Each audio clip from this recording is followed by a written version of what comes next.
Oh. I didn't necessarily mean to do that, but oh well. I guess I might as well just get right into it. Actually, maybe I can give people time to...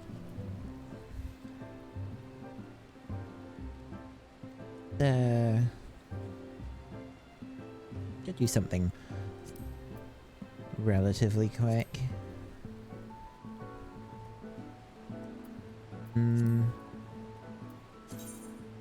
Wait, is there anything going on? Let's take a look. A fate farming group in Thavnir? Nope, not right now.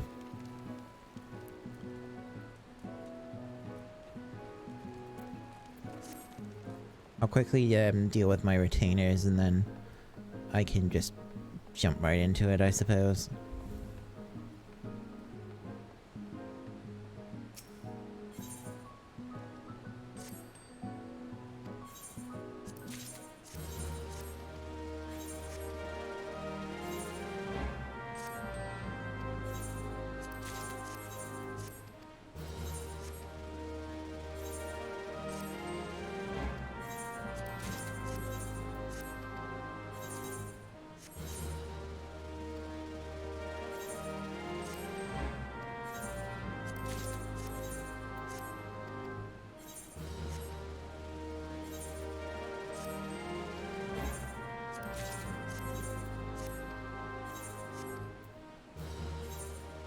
Get me all your lightning crystals.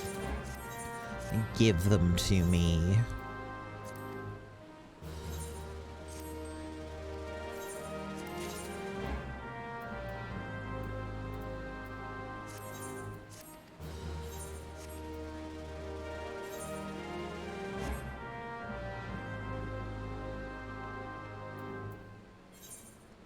Alrighty.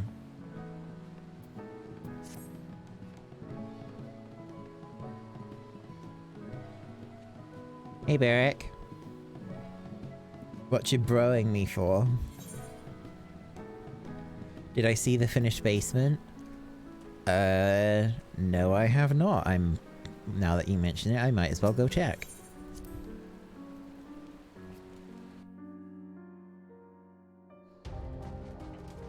Oh, I love Kisses Hyperborea's music.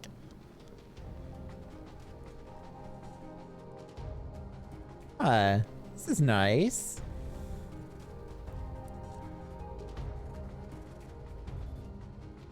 It'll make for a nice place for taking the screenshot, yeah. Crow's friends should be able to teleport to the FC house now, shouldn't they? So, we shouldn't need to worry about them not being able to arrive, as long as they're alright with coming around. I don't know if Crow's told them. But yeah, this is really nice. Good job, Barrick. What time is the photo? So it's tomorrow at 8 PM my time.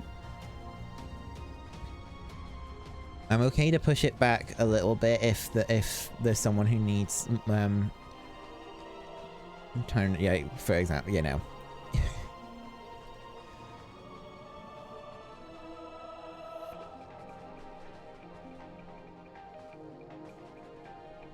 Yeah, this will be good. I think I'll go with my Sage Glam into here. Should be able to make it. Good, good. Oh, by the way, I'm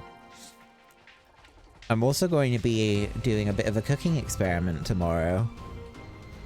I'm gonna see if I can replicate the takeout style spicy spuds that our local kebab shop does. I found some recipes online and I think I've got a rough idea of how to do it. Good luck, thank you. I hope so too. I know that getting the texture of the spuds is going to be okay because it's basically a case of I just have to hard boil them for a little bit and then for like 5 minutes and then chuck them into a deep fryer. it's getting the flavor of the, like, the spices and stuff, and also getting, like, the skin effect that they have on it. I'm pretty sure that in order for them to do that, they just, after boiling them, they roll them around in a spice mix that has flour in it, kind of like Kentucky Fried Chicken. Because it's not like it's not batter, it's kind of, yeah, it's more like the KFC thing rather than a batter.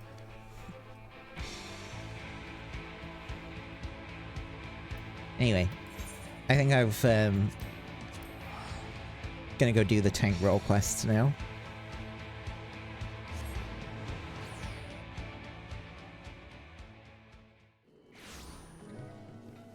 And yes, I'm gonna do them on Paladin. So far, I have been leveling Warrior, and yeah, Raw Intuition is like fucking disgusting.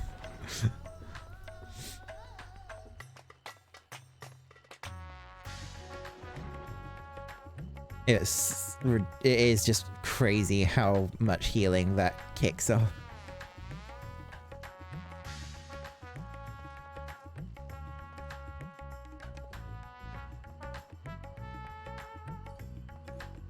Makes you wonder if you could do them like chicken with egg and flour and breadcrumbs.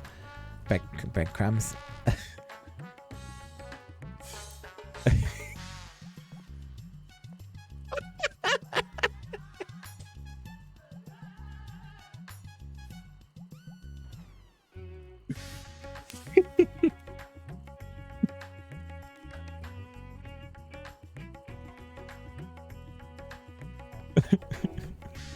It's not what you said, Beric, it's what I said. I had a Freudian slip.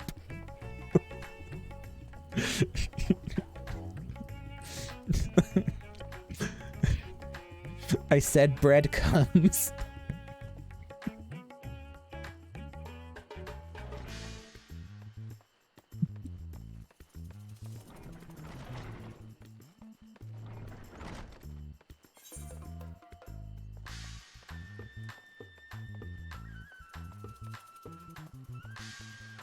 You need to stimulate it.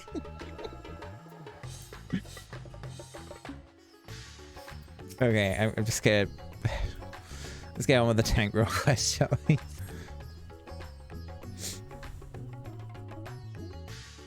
I have come on behalf of the Twin Adders to enlist the aid of accomplished fighters. The small folk cower in their homes for fear of an unprecedented threat to the Twelveswood. A blasphemy. Pounding the dough is pretty... Oh my god, Barry. It strikes quickly and with deadly precision before returning to the shadows whence it came. Try as we might, we have yet to devise a means to track it, much less slay it. Several brave souls search for it even now, but our chances would improve greatly if they had a stout protector by their side. Judging by your reputation, I dare say you're precisely the man we seek. What say you? Will you serve as the shield that stands between Gridania and certain doom? Well, it's what I do to protect the realm. And Gridania is my home state, so... like, where I started my whole adventure on Emil. I will take that as an enthusiastic yes. Make haste to the Adder's Nest and report to my superior. All Gridania shall pray for your success.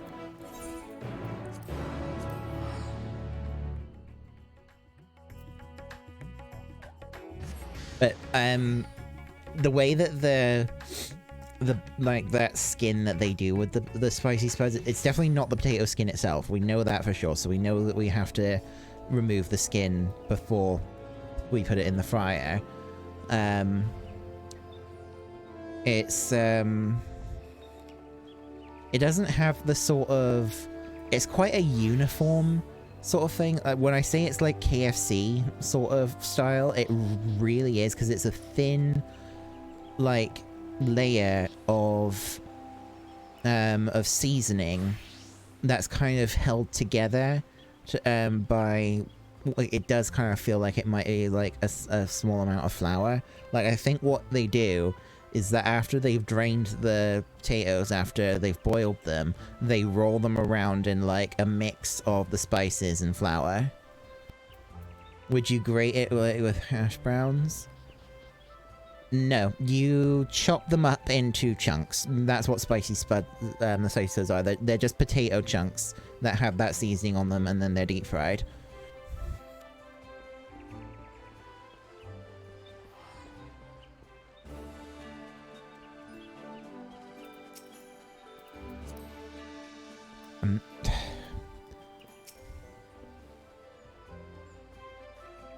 Like wedges, kind of, but they aren't shaped like wedges consistently. Like wedges have a fairly uniform shape, whereas these are just like you cut them up however you know. Our liaison at Radzahan sent word of your arrival, but I can still scarcely believe our luck. Are you truly here to help us bring this wicked blasphemy to heel? I mean, yes, that's why I'm here, dude.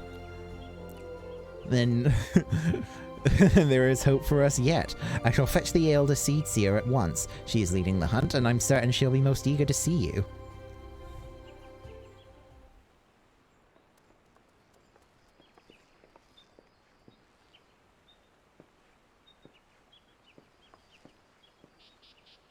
Oh, glad I should welcome you in good health and good spirits, Emil. On behalf of all Gridania, allow me to thank you for rising to our defense yet again.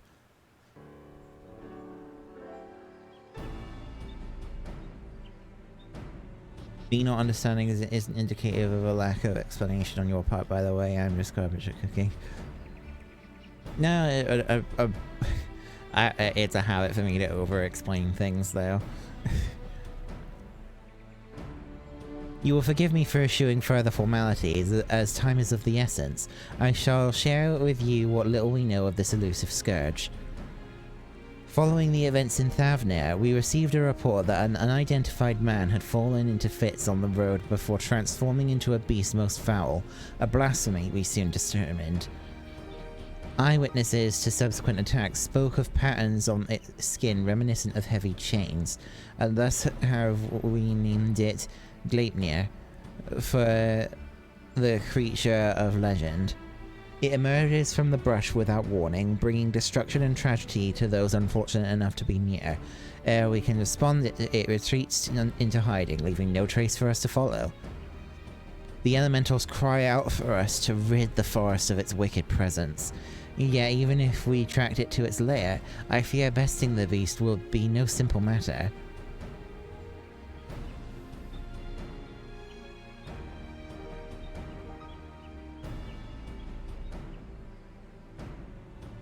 Gleipnir is the chain that binds Fenrir in Norse mythology. Oh, that's interesting. The wounds of Gleipnir's victims are tainted by corruption. We can but conclude that the fiend's fangs, claws, and horns are all imbued with a powerful poison. The smallest scratch sends the afflicted into fits, and death soon follows.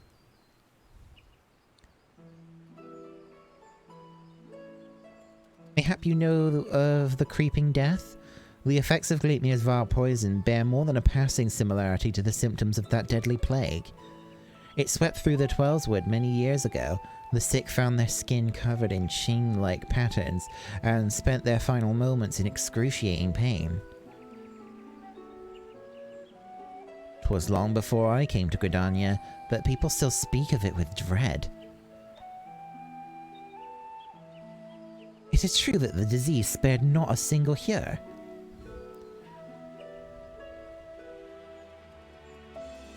Very nearly, yes. Before the remainder were taken, we were able to devise a cure from the Glimshroom. Slow though it was, the scars of this tragedy could then begin to heal. Gleipnir threatens to reopen old wounds, I fear, yet despite its similarities between the blasphemy's corruption and the creeping death's marks, it is unclear how these two phenomena are related, if at all. Both conjury and white magic have failed to abate the poison spread. To confront Gleipnir now would place our soldiers at risk of grievous injury. Forgive me, Elder Setia, but this appears to be urgent. What? Again? The Lake Mirror has struck once more. In the North Shroud, the whalers came too late to see the beast themselves, but the man it attacked yet lives. They are bringing him to Forward Float as we speak. Then we must meet him there. Will you accompany us, Emil? Aethelmere should be able to apprise us of the details upon our arrival.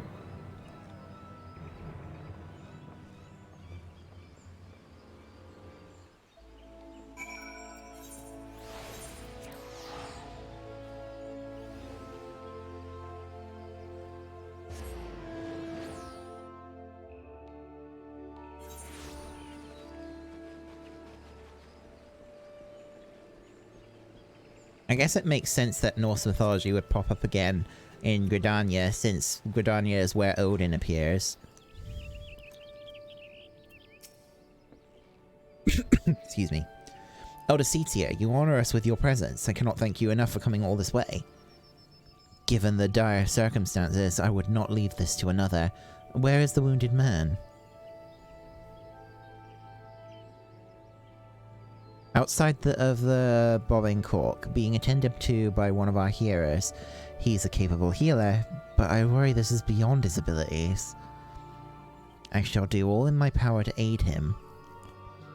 I, in turn, may have need of assistance as well. I ask that you stay close, both of you.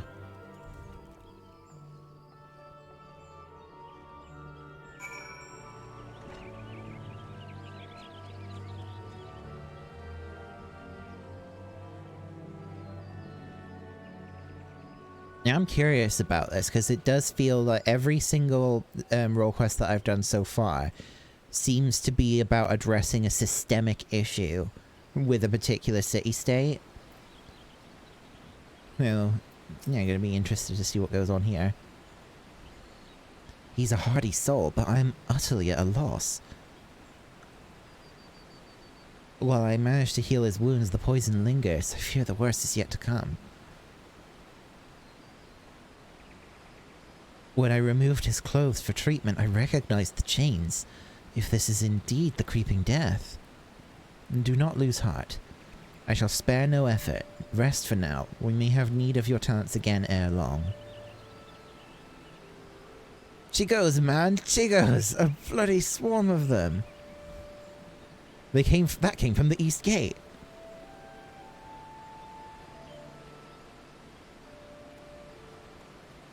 Chigos are known as carriers of the creeping death.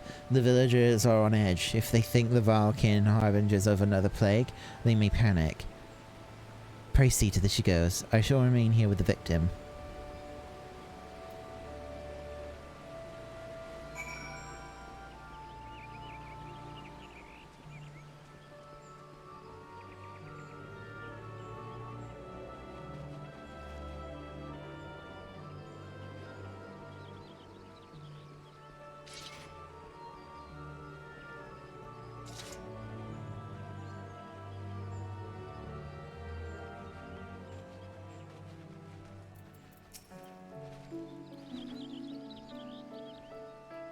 They were near Alder Springs, a whole swarm of them, like an army getting ready for war. Bringing the creeping death like as not. Folk have been dropping dead with no rhyme or reason, and I'm not about to join them, no sir. Came running back as fast as my legs could carry me. Were you bitten? I will show you to a hero if so. Not a single that doesn't belong, you can be sure. You best do something about that swarm though. Would that we could, but keeping the gate manned is our priority, and we have not the numbers to spare for a hunting party. By the time Whaler reinforcements arrive, it may be too late. We'll deal with the Chigos. The one who calls the greater number owes the other a flagon of ale, eh? I commend your bravery, Godspeed, and don't get bitten.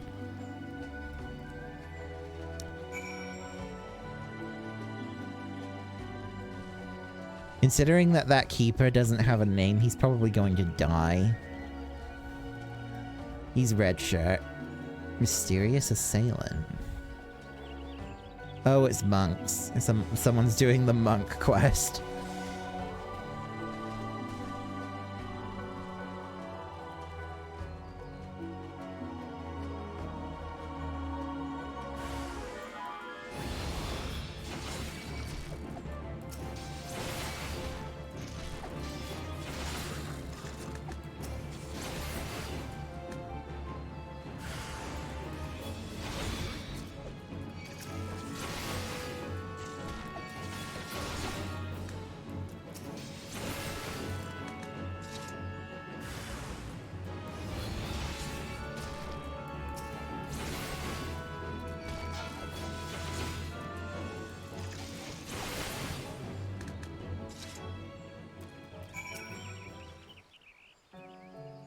You good, dude?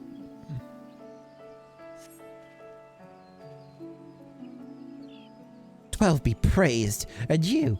I've come bearing a cure for the creeping death, but it's of little use against actual death."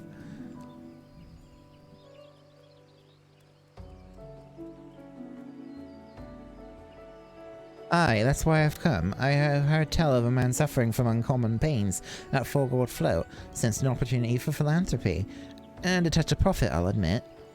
But if what you say is true, his condition demands a much swifter pair of feet than mine. Could you bring this medicine to him in my stead? No need for payment this time, of course." "You saved my life, and one good turn deserves another. I only hope the cure works as well as purported. As for me, I'll be on my way, and give any Valkin I spy a wide berth."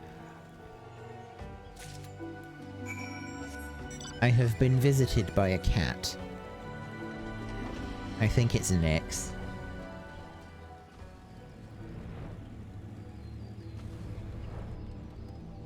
Hey, what was the point of Black Rose?" Oh, right, that's like the artificial thing that the Garleans were doing, right? It was just like, yeah. Yeah, it was the poison that the Garleans were trying to use, and it was literally... Oh, it was essentially a weapon of mass destruction, because it was, like... Our character did not interact with it a single time. Well, yeah, because we would have died.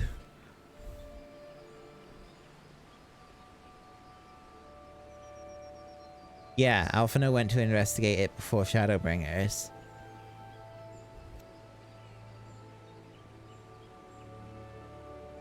And Estinian destroyed all of it after Shadowbringers. Yes, Estinian and... So, like, why include... It was essentially a plot device. Basically...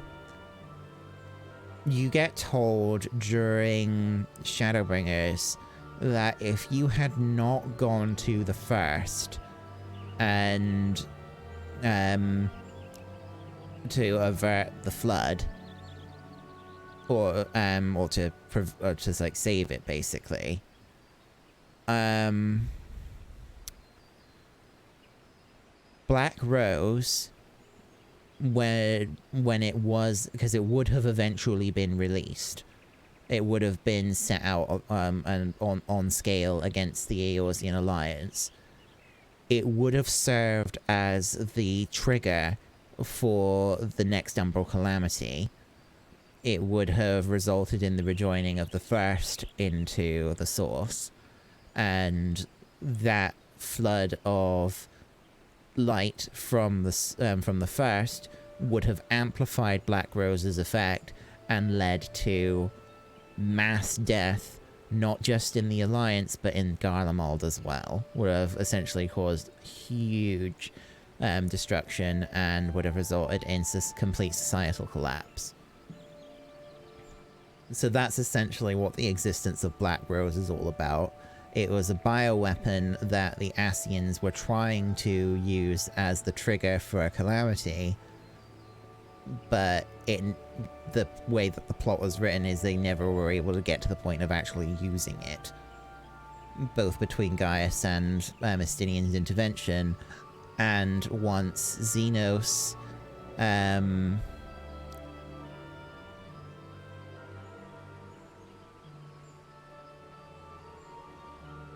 you get that it was a threat, it's just weird that it didn't really affect our character directly, nor was it in any way included in Fandaniel's plans.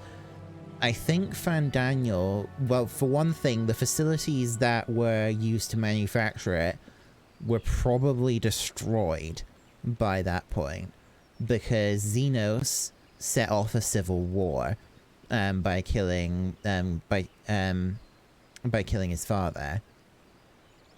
So the infrastructure for Black Rose's manufacturing was probably already badly damaged, if not destroyed, by that point anyway, because they probably didn't get enough time to rebuild it between the time that Estinian and Gaius destroyed it, and I think Xenos also intervened with it as well.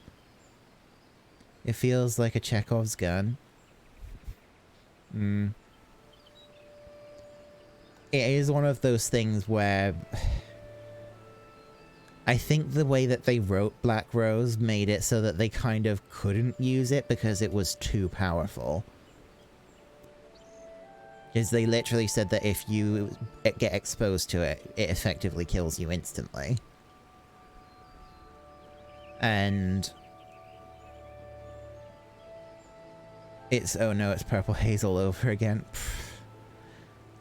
Also, I think another reason why Fandaniel wouldn't have used it, well, two other reasons actually, is even though the conditions were stabilizing on the first, the use of Black Rose could have triggered a rejoining, and Fandaniel did not want that by that point.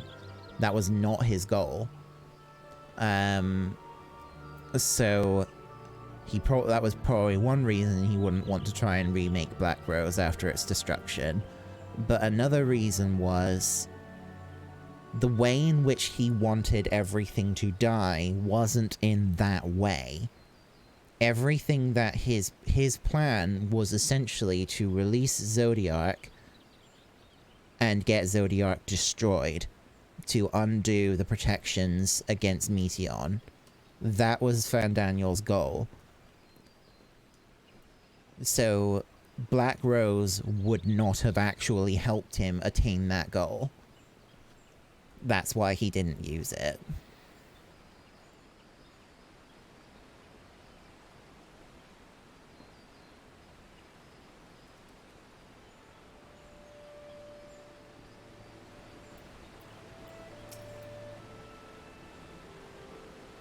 Thank you for calling the Chigos. Alas, our patient's condition has yet to improve, and it is all we can do to keep him from succumbing to the poison.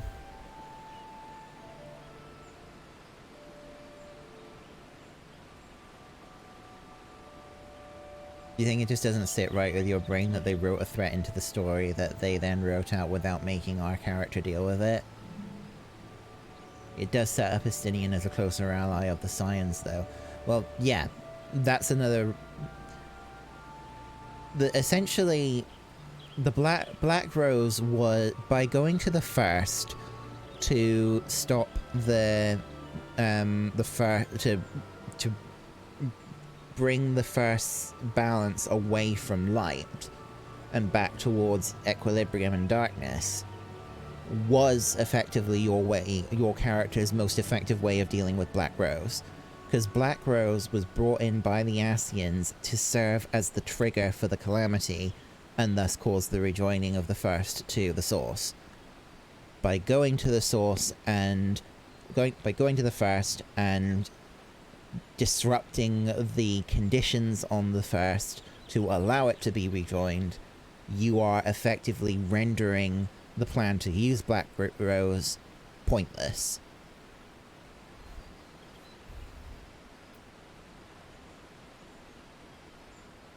Hello, Ali. Joke command?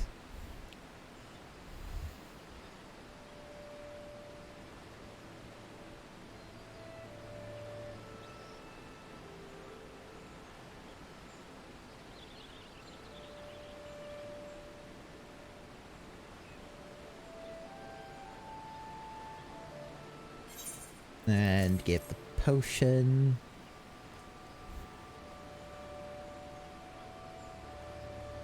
I know this medicine. It was once used to treat the creeping death. Given his symptoms, it may well prove effective here as well.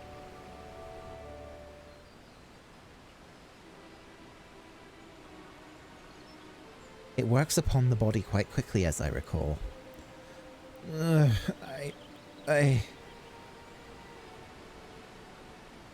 Hold on just a while longer, my friend. The medicine will soon relieve your pain. I don't... It hurts. It hurts. Why? Why?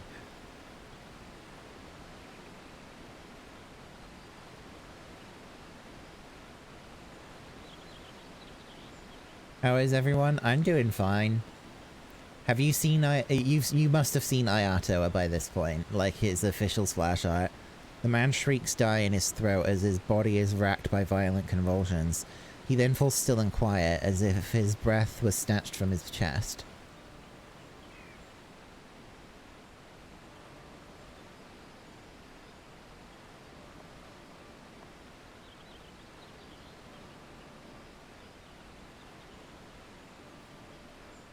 "12 have mercy. At the very least, his suffering is over." Tartaglia, but making it extra anime. From what I've heard, he's actually a forward vape unit. Like, he is supposed to be able to react with pyro. And if that is the case, he's going to replace Raiden on the national team, basically. I think the national team's going to end up being changed to Ayato, Bennett, Xiangling, and Sucrose. Had we been quicker to deliver the medicine, would he have lived?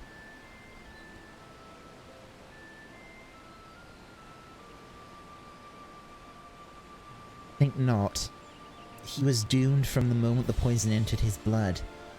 As will be others if we do not soon gain understanding of our foe. You know, you've seen. Yeah. Let this tragedy not be in vain, but serve as a lesson.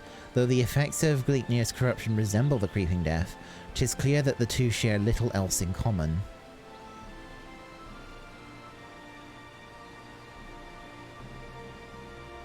The poison burns through the body more quickly than any disease.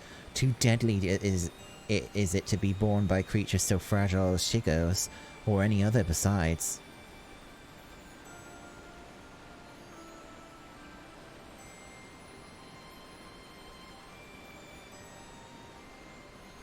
You assume he's more meant to support Freeze Ayaka?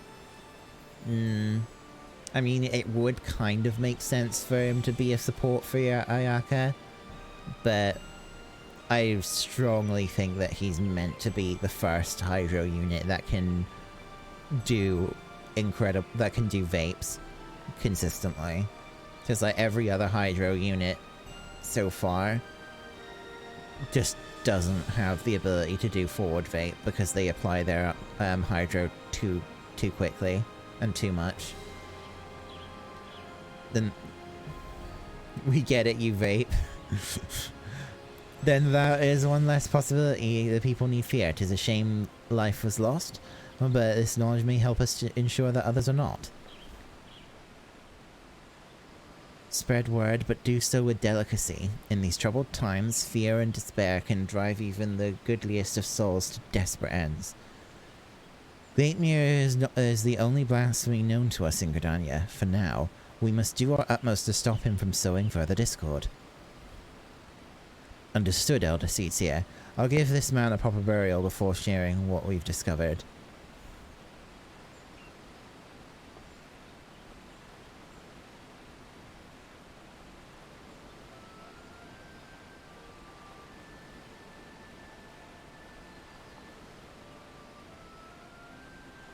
Ascertaining Gleipnir's whereabouts is still a primary concern. Let us return to the Adder's Nest, for information shall be our most reliable weapon in the days ahead, and there is no better place to acquire it.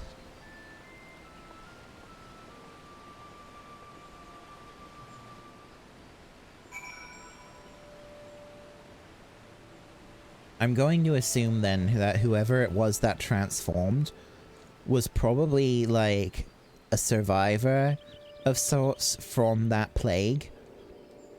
Like, maybe the rest of their family died and they were saved, but because of that they were essentially left destitute. Like, that's why they succumbed to despair, because despite the fact that they still had their life, they wished they died to it anyway.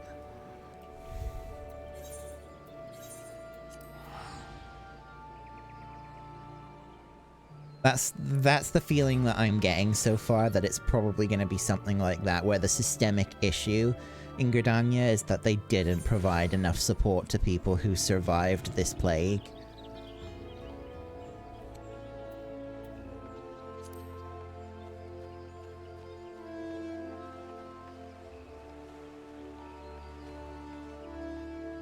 A is not coming as early as expected since you thought she was going to come as first banner. Also glad to see I is coming sooner. Yeah, gives me a little bit more time to save. Like, I'm guaranteed to get C2 Raiden at this point. But considering that the donut is probably going to be on the weapon banner alongside Engulfing Lightning because of the fact that Kokomi is also being run concurrently with Raiden, I'm actually thinking twice about rolling on the weapon banner because the donut is... unless you have Kokomi, the donut sucks. Playing AR again reminded you of how recently the entire realm was rebuilt. Yeah, in the context of like how much time has actually passed, it's not been that long since the battle at Cartano. Leapnir has been cited in various locales, and though we are reviewing every report, we suspect most are erroneous. Fear has a way of making one jump at shadows. It will take some time before we've determined which reports merit a more involved investigation. Until then, I ask that you stay vigilant and keep your eyes peeled for any sign of the blasphemy.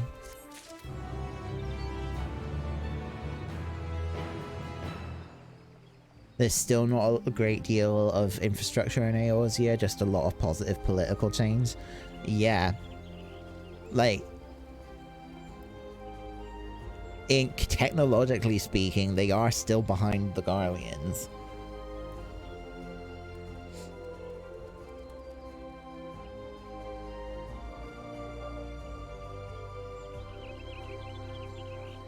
You think Yai's weapon will be coming with Xingqiu's weapon, J-Cutter? Actually, to be honest, J-Cutter is not actually... Sacrificial Sword on Xingqiu, especially as long as you have high refinements on it so that it's consistent, is arguably better because of just how much damage Xingqiu's E-skill can dump out. So being able to use it twice in a row can actually be argued to be better than J-Cutter. As long as your crit rate and crit damage is okay without it. Radios are important safety tools, yes. We have followed up on every report concerning Gleipnir, even those that beggared belief. The most promising suggest that blasphemy is currently stalking the South Shroud. We are to proceed there at once, for there is no telling when it might strike again. The other CCO is already en route to Roots Lake. Let us not keep her waiting.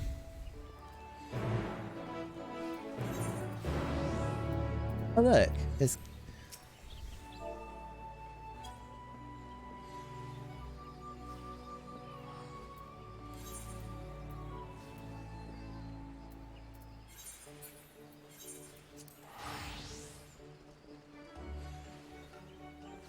You mean it's Xingqiu's weapon in the same way it unforged is for Xinyan?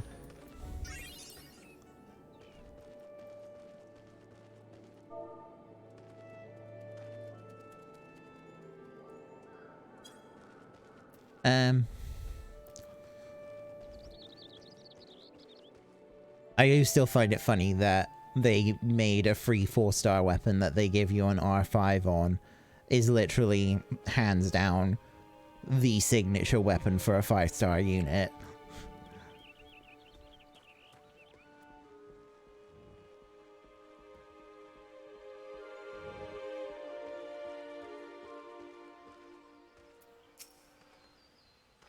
Greetings, Emil. As luck would have it, my sister Raya frequents Camp Tranquil. We would do well to meet with her first, for she may have knowledge of this threat that can aid us in our search.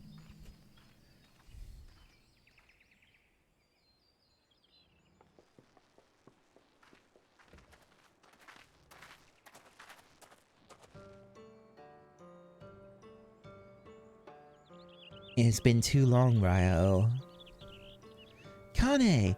I was afraid this situation might force your arrival. Would that this reunion was under more joyous circumstances.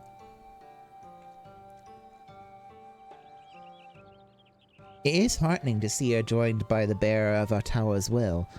Unfortunately, Gleipnir's poison cannot be cured by any healing force known to us, as I'm sure you have already learned. Nevertheless, I have faith that together we will find a way to defeat it. I'm referring to the Cinnabar Spindle. Like, there is, in the case of Albedo, there really isn't any better weapon to give him than Cinnabar Spindle. It is tailor-made to it for him down to a T. And no, not even 5 stars can hold a candle to it. I don't have Dodoco Tails because I wasn't playing when that was attainable, so I don't know how good that is actually for Klee. I do suspect, though, that there's probably a 5-star weapon that is better than that for her. And as for the catch is very good. Yes, it is. But Engulfing Lightning is still best in slot for Raiden.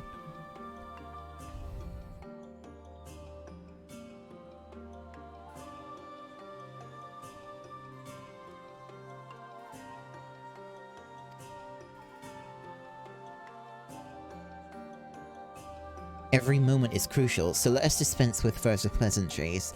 Have you received word of Gleipnir's whereabouts? I have. It recently ambushed a poor traveller, who succumbed to his wounds soon thereafter. A tragic and increasingly common tale. No others in Camp Tranquil have come to harm, but some claim they feel a presence in the distant trees, staring at them with a malicious intensity. They struggle to find the courage to venture beyond the safety of the camp.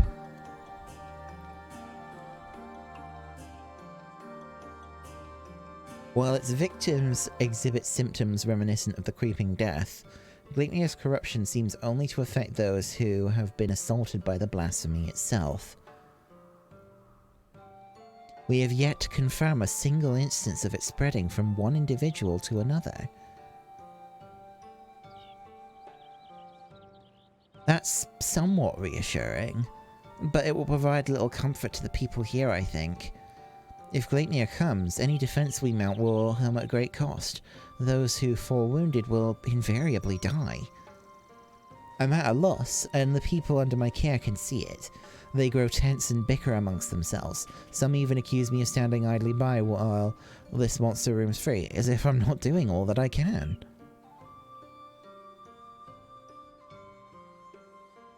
I apologize. Would that I had come to you sooner. Would that there were more I could offer you.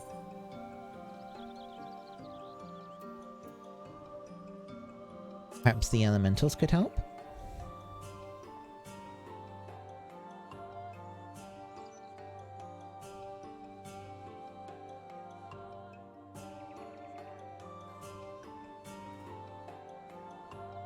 The elementals cry out for succor as loudly as the people do.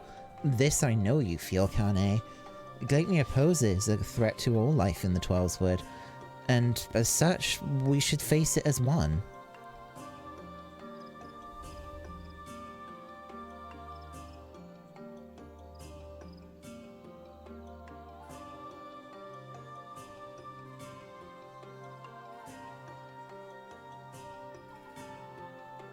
We get the same treatment we got with the Windbloom Festival gadgets and get the opportunity to make or buy those weapons.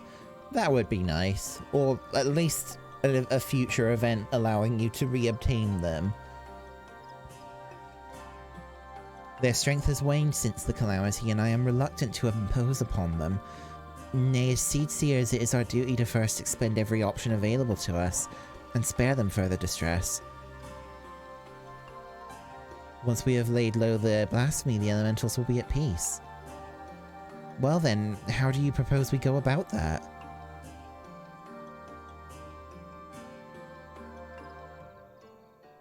First, allow me to speak with the people here and assure them that all will be well, that Gridania is resolved to weather the storm and remain steadfast.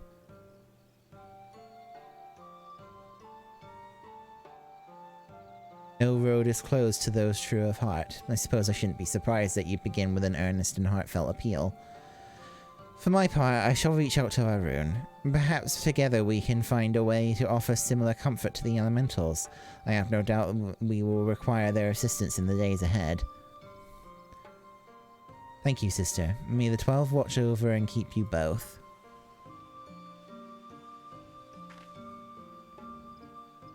Dodeko Tails basically makes normal attacks buff charge attacks and charge attacks buff normal attacks. That does sound like it probably would be pretty good for Klee, because she does seem to rely on normals and charged quite a lot.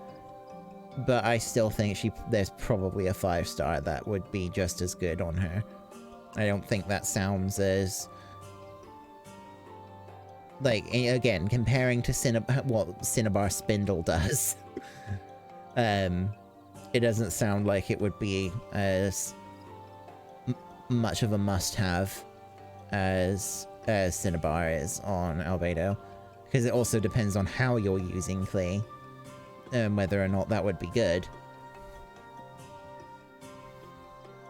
May I trouble you to accompany me? The presence of a storied hero would surely lend credence to my claims that the people's difficulties will soon be at an end.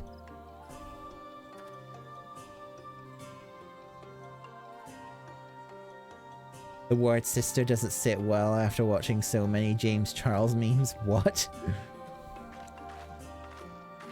Oh, I think I skipped a dialogue.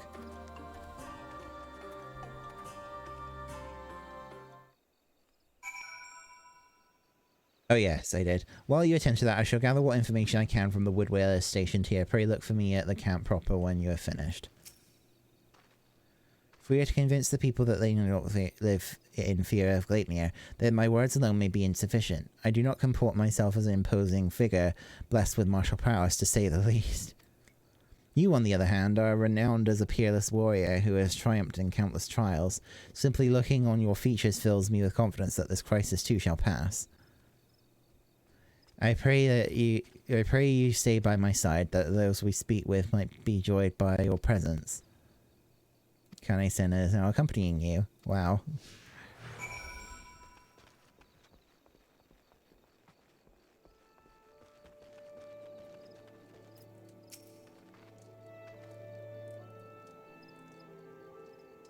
Seedseers are sitting pretty with their guards and finery. What do they care if a beastie is running amok? They'll be fine. That's what... I mean, they're doing nothing if it hunts while it hunts us. We'd be fools to trust our lives to those who don't care a whit. Aye, past time we went south. At least in Uldar they don't pretend to look out. At least in Uldar they don't pretend to look out for the common footman. Elder Seedseer, I was just...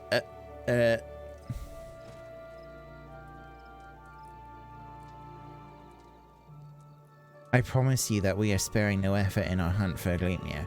However, it will take time, and more may suffer before the beast is laid low. Nevertheless, I ask that you place your faith in me, if only for a while longer. I love the Twelveswood and their people with all my heart, and I will not let our enemy torment us forever.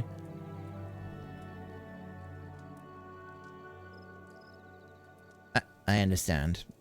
Man's got a voices worries from time to time. Nothing I want less than to abandon my own. I'll stick around for now.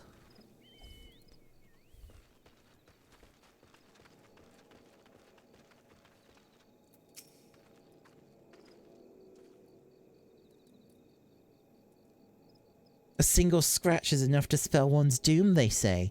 Nothing but to wait for death to come. How can we face a beast like that?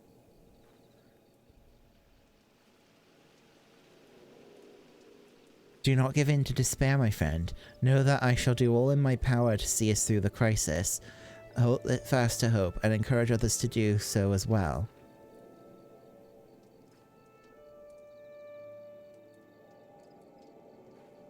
I'll try, Elder Seedseer, I'll try. I know you've placed yourself at risk, leaving the safety of the city and coming here, and that means a lot to me and mine. I'll stay close to the whalers and pray news of your triumph reaches us soon. Thank you. I promise you that it will not be long.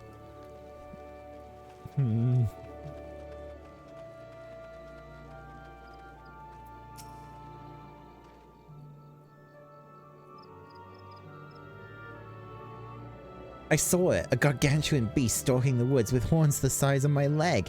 What's to stop it from coming here to fill its belly?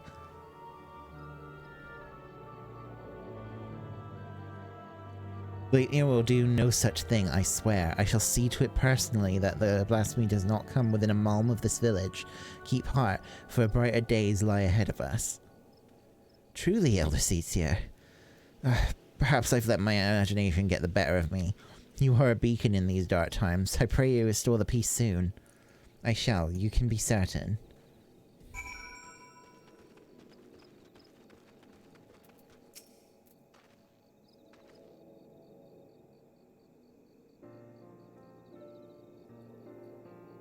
Do you not feel the protagonist aura?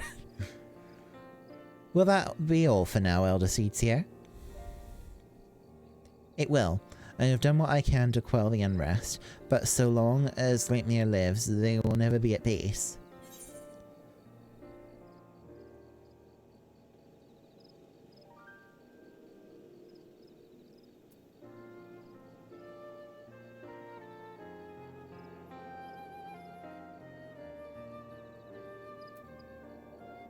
Sometimes simply lending an ear does wonders, as must be the case for the elementals, yes?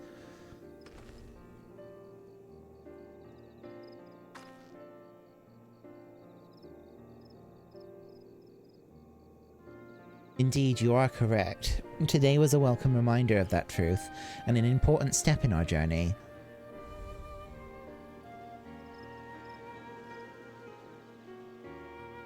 Mayhap I should visit these settlements more often. Doubtless some here think me as distant as the elementals, so rarely do they see me in the outer reaches.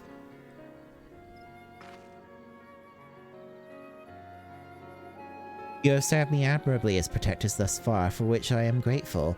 Yet until we have found and laid Gleipnir low, I must continue to impose upon your goodwill.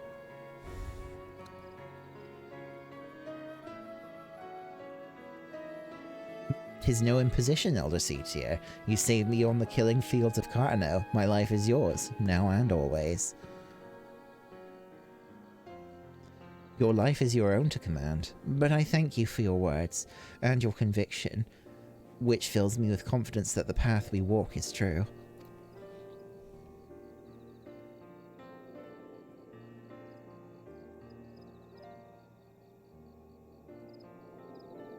Even if that path takes us far afield.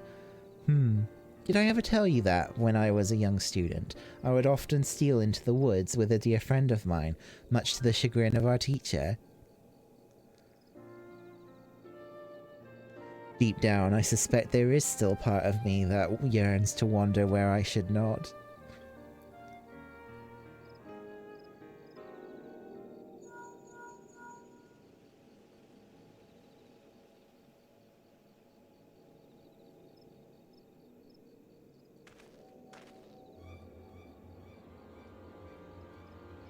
Elder Seatsier, word from the border. We've got ourselves a right bloody mess by the sound of it. What has happened?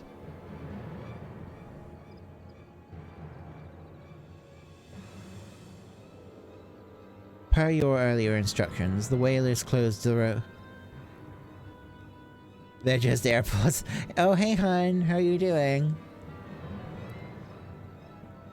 The whalers closed the roads to all travel while we scoured the wood for the signs of Gleipnir, but now a group of locals are demanding to be let through into Thanalan.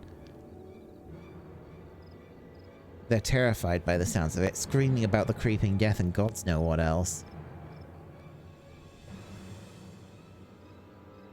Despair grips their hearts. If it consumes them wholly, then we may have yet more blasphemies to contend with.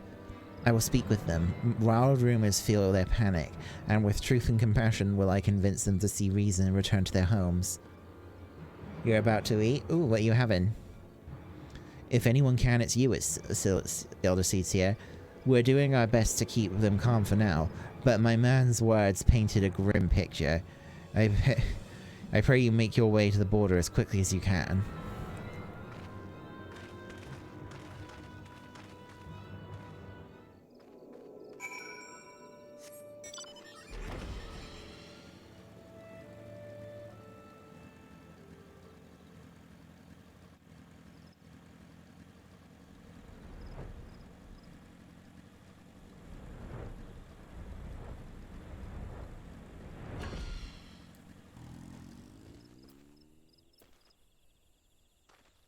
Having Wendy's? Oh, nice.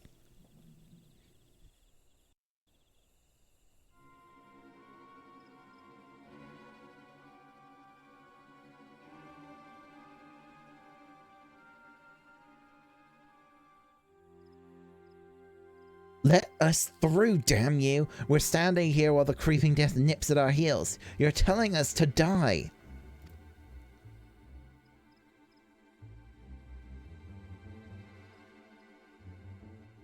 Those rumors are false. The Elder Seedseer herself sent word that the creeping death is not responsible for the recent incidents.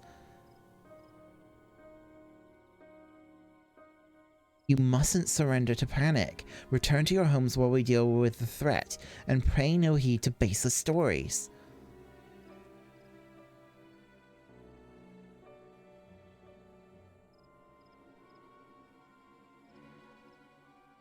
Yeah, Frosty. Stories? Stories? I've seen the dead with my own eyes. Don't tell me what is and isn't true.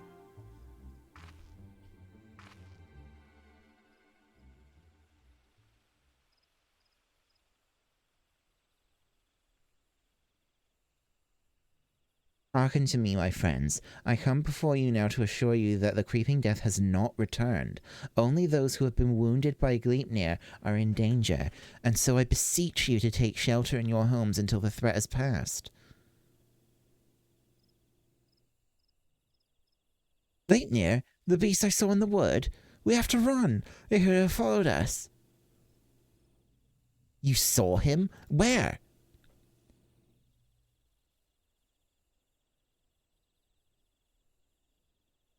Not far from here. Those glistening horns, those terrible chains, reaching out to drag you down to the 7th L. We ran and ran and never looked back.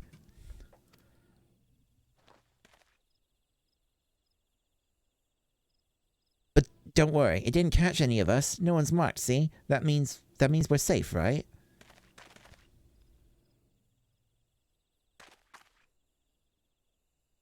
But say we weren't quite fast enough. What then?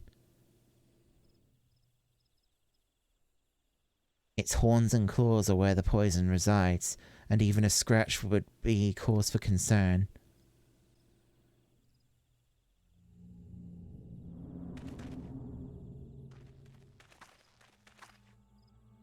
Gonna turn.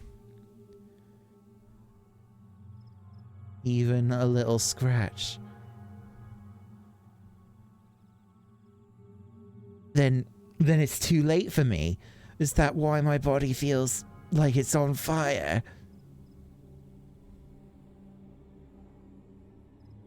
You told me the branches tripped you up. You said that's how it happened. You said.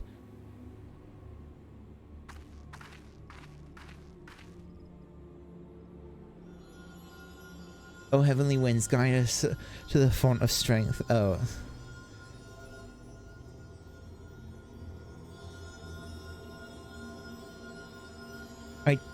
I don't feel any better. Do it again. Do it again.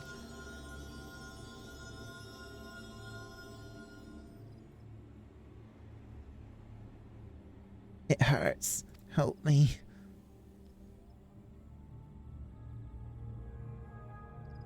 Conjuring has no effect. There can be no mistake. This is Gleipnir's doing.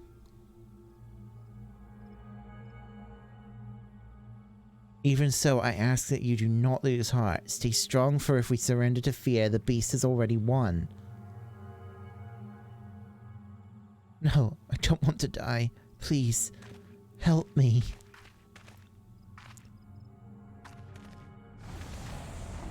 Oh! Okay, he turned.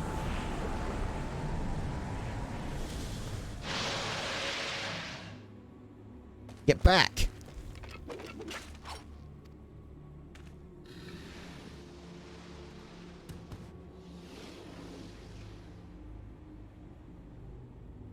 You said it wasn't.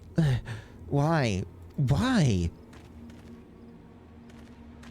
Liars! Liars, all of you! None of us are safe. None of us will... Ah! And boom.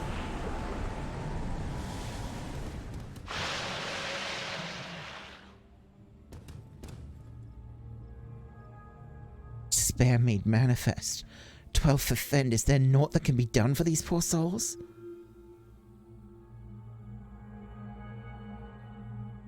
He became letters.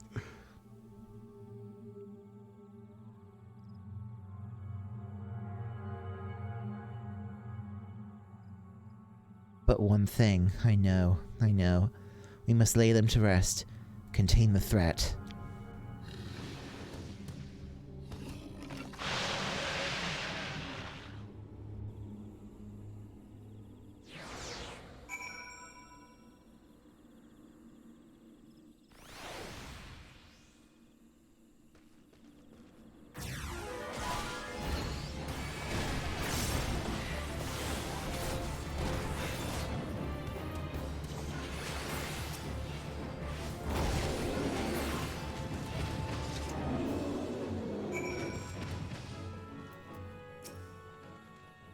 They are at peace. Would that it had not come to this. I was powerless to prevent it. You did all you could, Elder Seedseer. Is that what's going to happen to us? Is there no hope?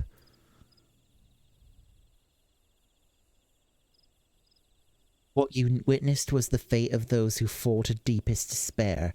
It feeds upon grief and anguish, and is more deadly than Gleipnir itself. But as I swore to you that we shall defeat the blasphemy that haunts our homeland, so too do I swear that despair will not be the end of us. Keep the faith and look to the horizon, for brighter days will come. As you say, Elder Seedseer. As you say. Gleipnir is not here, and so you are free to return to your homes, but I urge you to take care on the path back. We will, Elder Seedseer.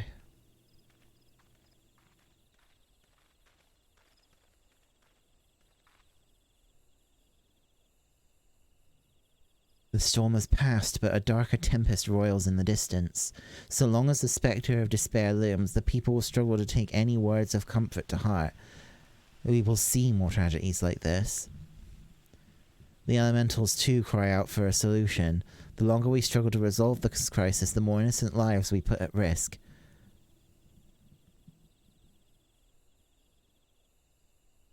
Bio said we would need to turn to the elementals for assistance, and I know now that she was right, and so I will seek audience with the Great One. However, there are preparations I must attend to first. I shall make the proper ablutions at the Lotus Stand. Pray return to the Artist's Nest and await my summons.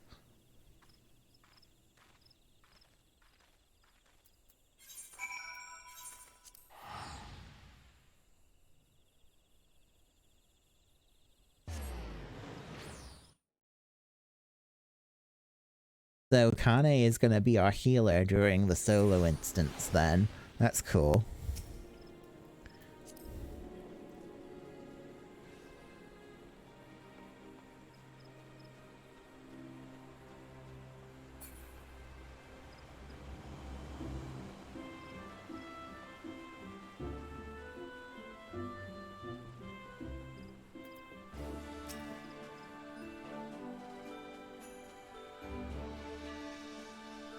Did you do the healer role quest? Yes, I did.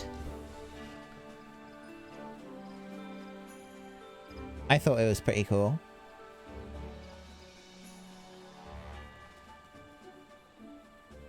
Despite our best efforts, we have been unable to prevent further loss of life. I foresee even greater hardship ahead. As we press on, we mustn't forget the words of the Elder Seedseer. We must strive to remain undaunted in the face of despair.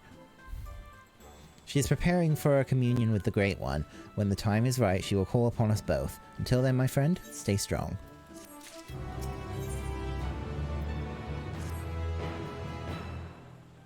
Roban was the tank for that one? Yeah, he was.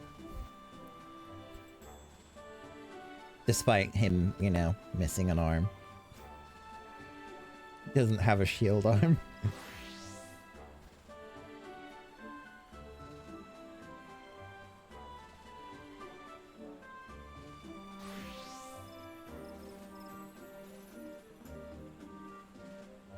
The way he rushed in was so badass. Yeah.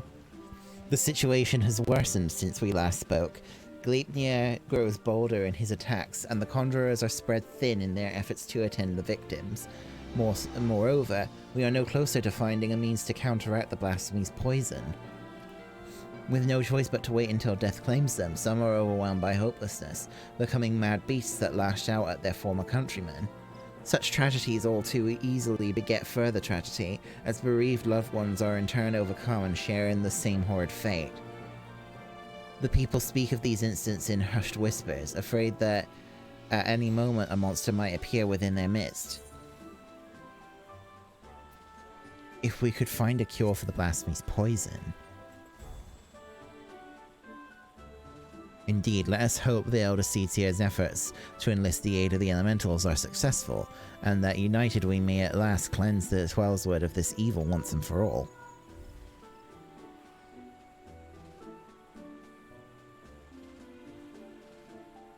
Urgent news mail. Gleipnir has ambushed a party of wood whalers. They are engaged with the blasphemy near the Guardian Tree, where the Great One slumbers. This bodes ill. Has it divined the Elder Seedseer's intent? Is it attempting to prevent her from communing with the elementals? But in any event, we cannot let Gleipnir harm the tree. The Elder Seedseer bade us rendezvous with her at Sorrel Haven. We leave at once.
So quiet at night, Ingridania. That's not good. That's not good. Hello, Kitty. How you doing? Battered arms and armor are strewn across the ground, but there is no other trace of man or blasphemy. There they are.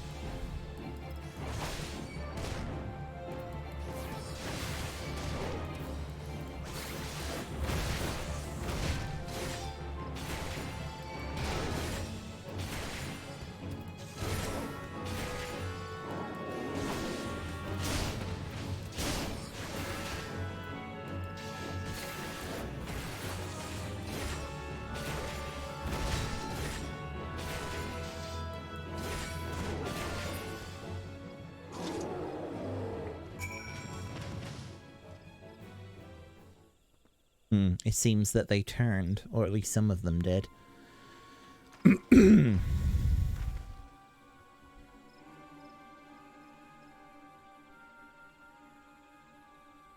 I see. I think I know what happened here, though I pray that I am wrong. How's the tank roll quest going? It's getting bleaker and bleaker. There is no sign of the wood whalers save their arms and armor. Seasoned warriors will never cast aside their equipment, but here it lies, and I see not a single body.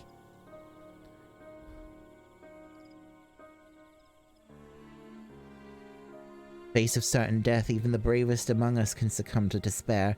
Before the blasphemy's poison took them, they transformed.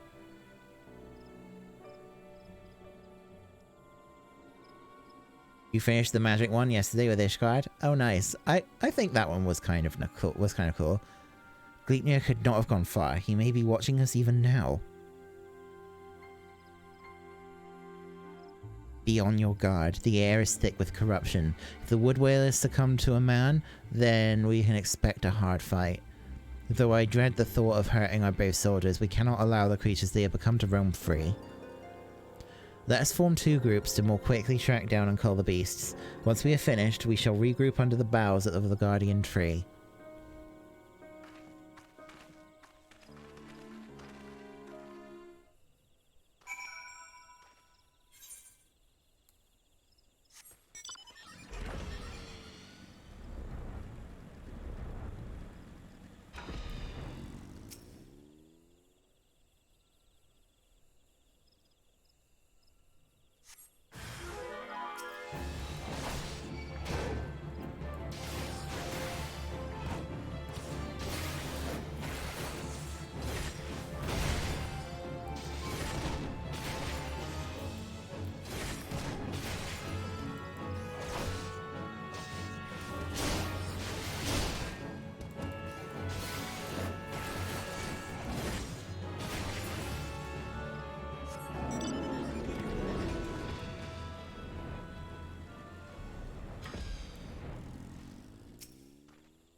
Right.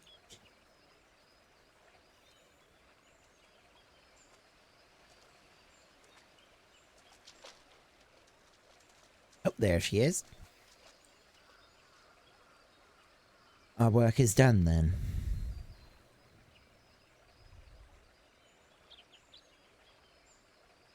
The loss of so many brave souls is tragic, but now they are at peace, and the guardian tree is safe. Let us take comfort in that.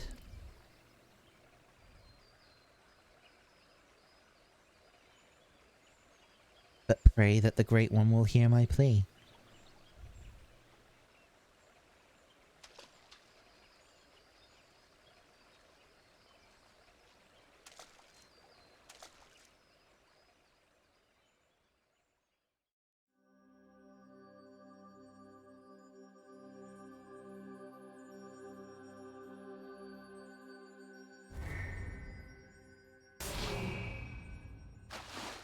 Oh. The Great One doesn't seem to be very happy. Elder Seetsia, are you hurt?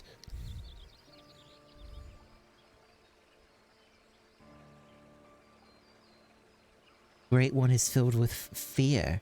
An all-consuming fear unlike any I have ever felt. It spoke unto me, and its words were clarion.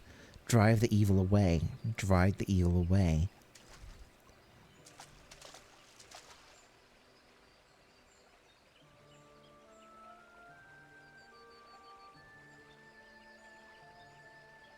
And think of naught else, and so we will not receive the aid we seek, not until we can dispel the dread that claws at the forest's very heart.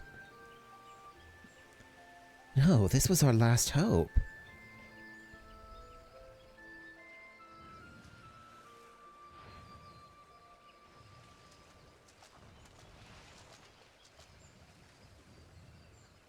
We are not alone.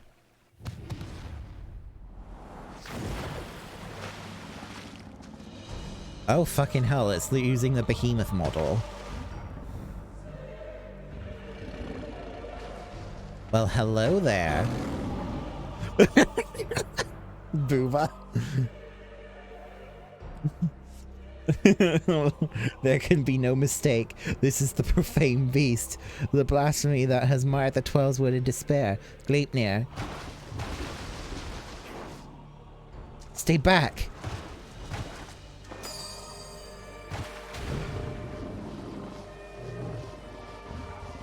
It makes for the guardian tree. We must stop it.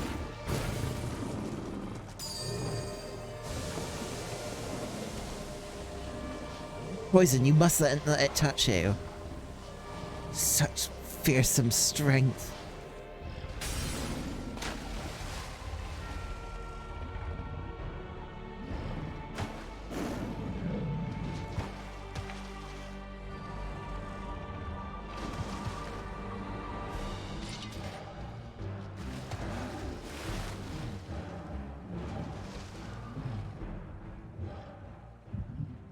This is not a good time to be having an echo, my dude.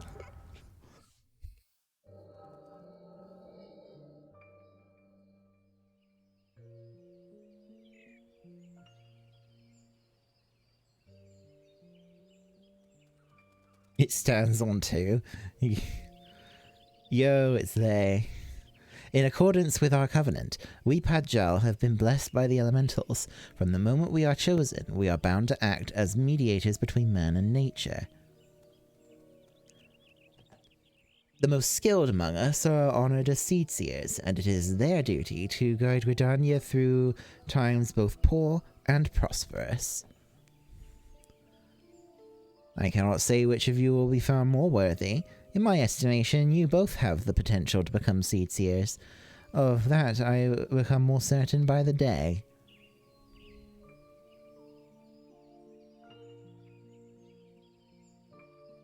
That's young Kane Senna. Is its horn a Padjal? It seems like it. But I don't want to be a seed seer. I never wanted to be a Padjal either. I never asked for any of this.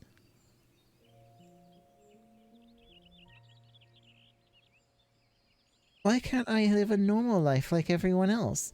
How come I don't get to grow old? Why was I cursed with these ugly horns?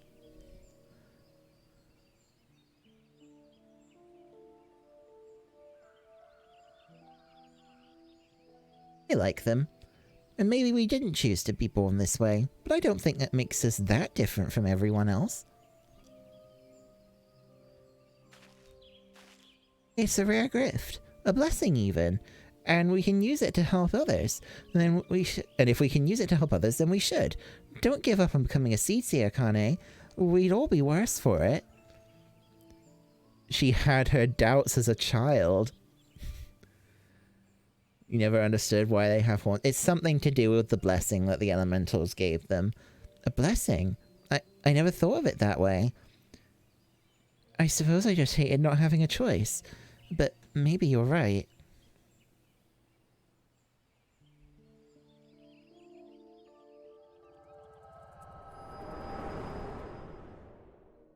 So wait, this...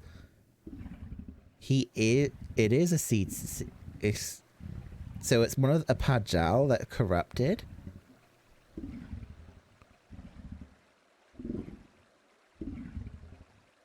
Hey.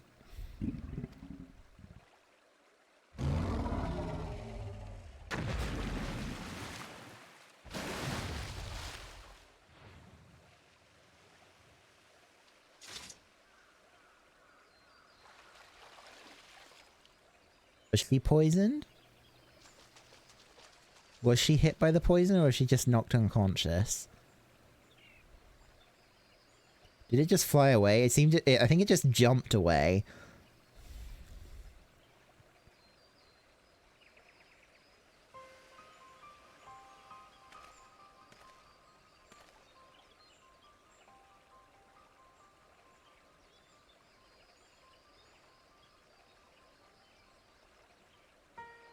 The matron is merciful.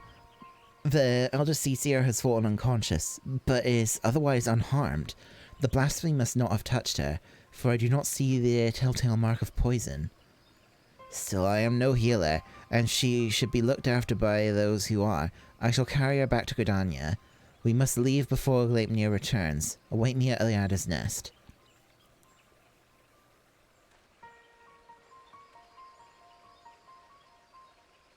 So, we've just essentially learned the identity of the person who became Gleipnir.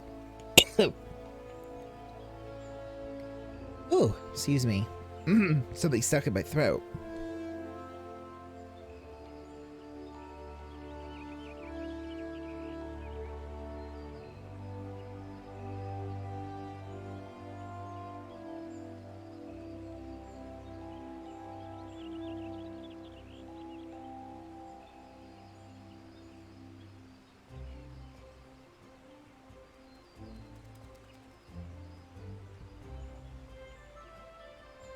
Ugh, sorry about that. Why do the Padjals don't age? They do age, but their physical appearance stops changing after a certain point. So they will always look young, like either adolescent or childlike, but they still get older. For example, the mentor, well, the person who had the white mage crystal before you did, Tawakant, is, when you see him as like a spirit in the game, he has like silvery white hair. And you can also see that Esumiyan had a different color of hair in that flashback cutscene. Esumiyan is the head of the Conjurers Guild. He's actually a lot older than he looks, because he was mentor to Kane, and his hair is also looks a lot more grayish. So yeah, they do get older, they do age, they just don't look older.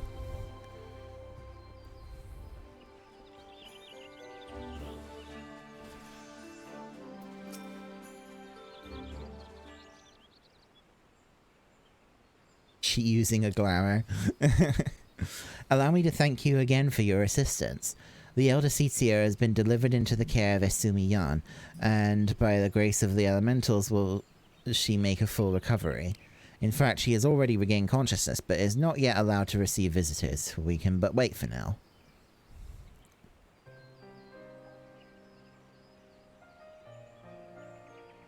But damn it, I was useless. I could do nothing while the elder Seatsier faced Gleipnir alone. I was to be her shield. That I stand before you while she lies abed is proof of my failure.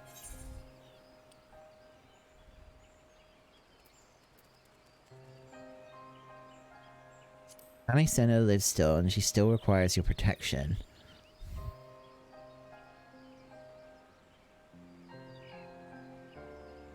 You truly are the hero of whom the bards sing, aren't you?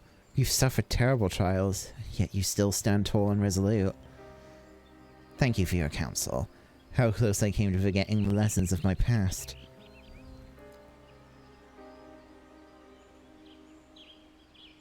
I've spoken of it to few, truth be told. It brings me a shame to recall it. I fought at Cartano, not as a soldier of the Eorzean Alliance, but as a conscript in the Garlean Imperial Army. Clad in armor and Margitech, another drop in the sea of pitiless metal, you grow numb to the violence and the killing out of necessity. It becomes routine, work to earn your next meal. Bro, who wasn't the...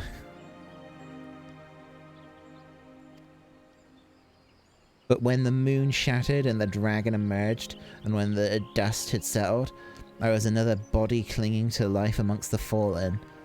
I remember staring at the burning sun above, growing weaker, wondering if the heat or an Eorzean blade would finish the job. Like half of the army has changed sides, yeah. There wasn't a death that came, but salvation. I was delivered from my well-earned fate by the elder Seatsier. She deigned to save a man who once bared steel against her people. Her kindness didn't end there. Once my wounds had healed, she welcomed me with open arms. Never did she regard me with distrust, nor did she ever make me feel obliged to repay my debt.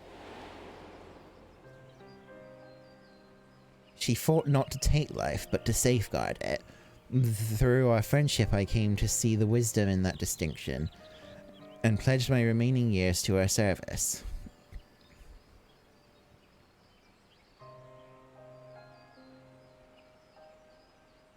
Would have accomplished nothing to throw myself against Gleipnir in vain, and even if there was profit to be found in the sacrifice, she would not abide it. Your words serve to remind me of this. We will defeat the blasphemy, aye, but we will do so without forsaking that which we hold dear. This I swear.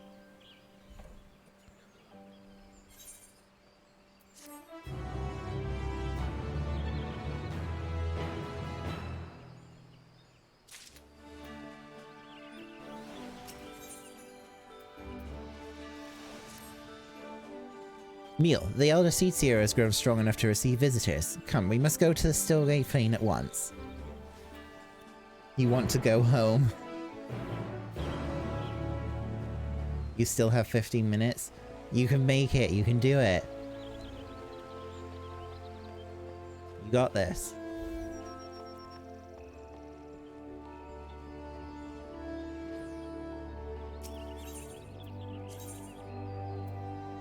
Actually, I really need to go to the bathroom. I will be right back.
I'm back. Spamming peepo run? Yeah, I had to peepo run to the bathroom.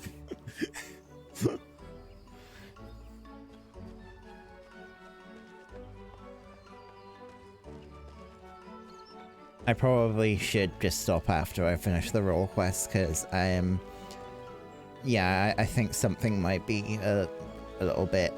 I think, yeah. I think my stomach's kind of upset, and, you know...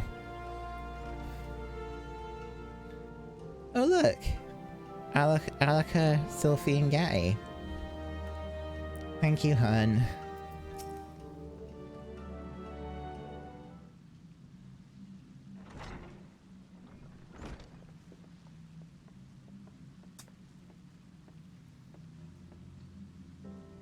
Elder Seetsia, it fills my heart with joy to see you in better health.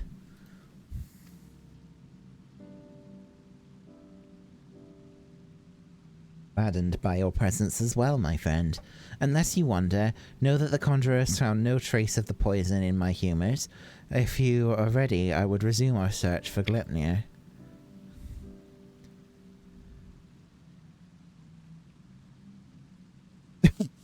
They may be up to the task, but you are not. 'Tis one thing to engage in conversation, quite another to go gallivanting about the Twelveswood hunting for a blasphemy.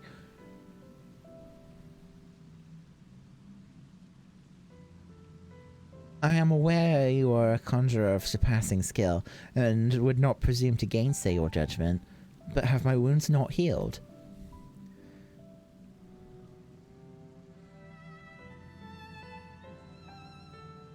Those visible to the naked eye, perhaps. I worry that the strain of your communion with the Great One has taken a toll on you in ways we may struggle to perceive. The Great One is a being of purest ether, and you are exposed to its unbridled despair, its raw terror. There may be consequences.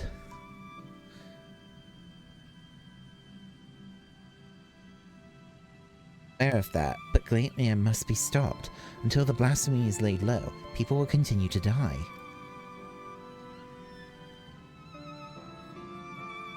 How am I to carry out my duties cloistered here?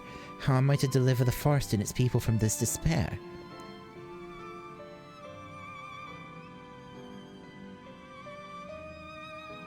It is your duties that demand you remain. I understand your frustration, but if you were to fall in battle, if your guiding light, if you bear were to fade, then all Gridania would be lost. Rest, Kane. Rest and gather your strength so that when the time comes, you are fit to do what must be done. In the meantime, trust in your allies. You are right.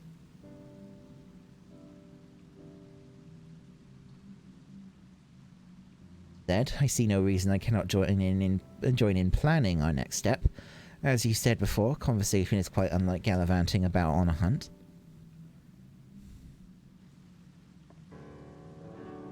Our encounter with Gleipnir has made it plain that we cannot hope to triumph over it as we are. Only with the Great One's power can we achieve victory. When the 7th Umbral Calamity was nigh, the Great One committed a portion of its boundless strength to extend a barrier over heaven and earth. Can I go grab some food? Alright, Kitty. The Ermine Hedge. This was the Twelveswood spared the worst.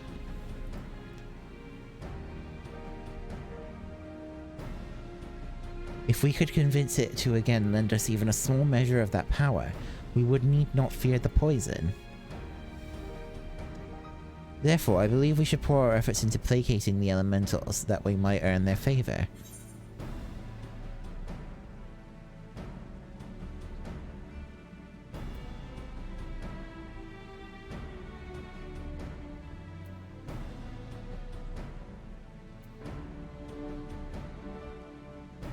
Must make your voice heard then, yes?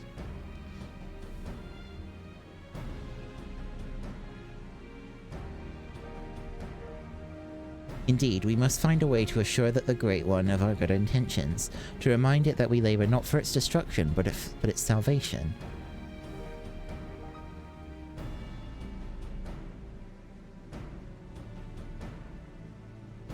I think too, that we must gain a greater understanding of what drives Gleipnir. It seems to bear resentment towards the elementals, the Great One in particular. Why?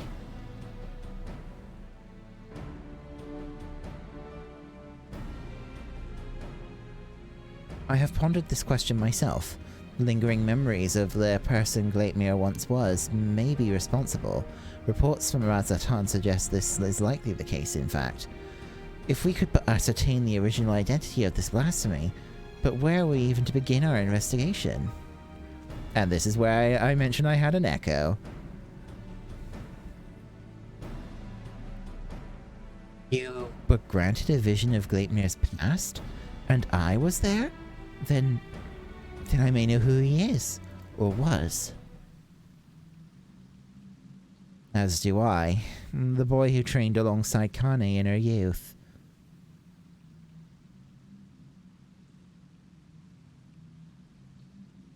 Aesura Supin. After all these years, is this what became of him? You mentioned him briefly before. Were you close?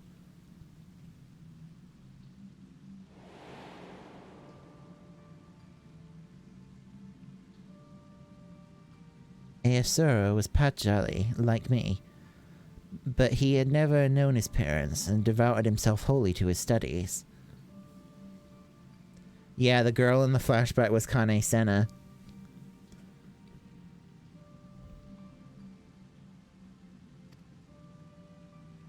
He embraced the role of the forest had bestowed upon him, and truth be told, he was a much better student than I ever was. Then Esumi is older than Kane? What? Yes. I mentioned... Yeah, Esumi-yan is actually quite old for a Padjal.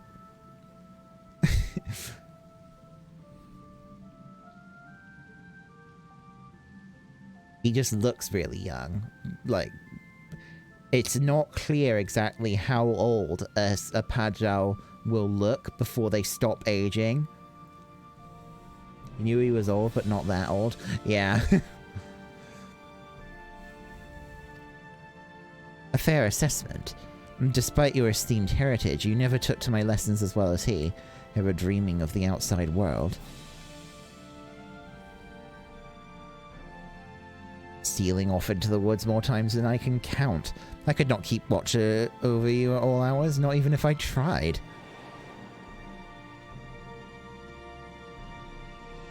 The elder seeds seer a rebellious spirit. I can scarce imagine it.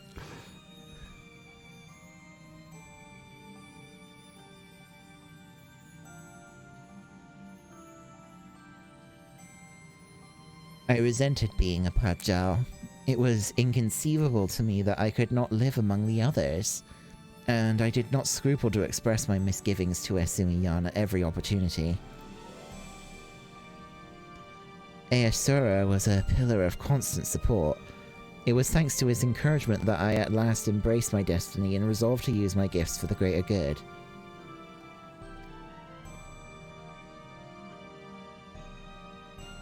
We would become seed seers together, I believed, until one fateful day when we were gathering herbs in the forest at Esumi-yan's behest.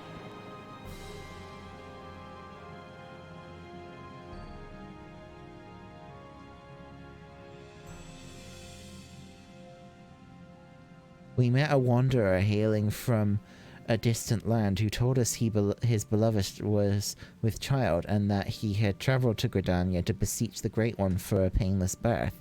He asked us to guide him to the Guardian Tree.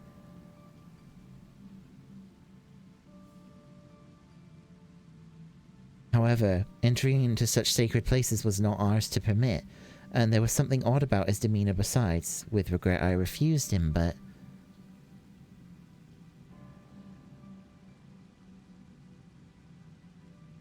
Aesura was loath to turn away a goodly stranger in need. He agreed to guide the man, despite my protestations. I ran to Esumi-yan as fast as I could, and together we made haste to the Guardian Tree. Oh dear.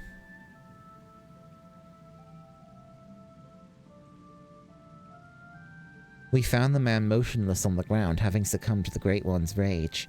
And next to him was Aesura, alive but unconscious.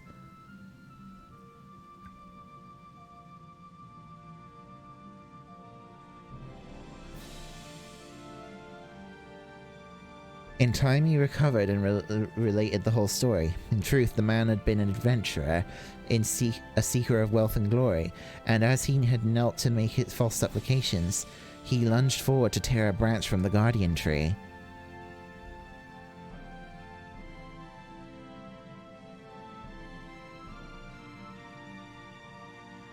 He was yet a child, and Aesura had no inkling of the darkness that could dwell within men's hearts. He learned his lesson that day, but the price he paid for it was great indeed. The Great One stripped Aesura of his horns, and with them the right to call himself a Padjal. I was forced to expel him from the Fane. Oh, he was stripped of his rank as a Padjal.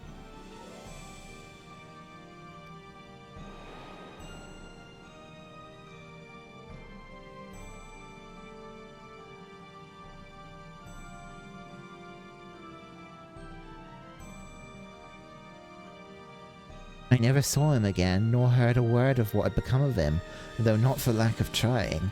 Despite his hardships, did he remain in the Twelveswood all this time, I wonder?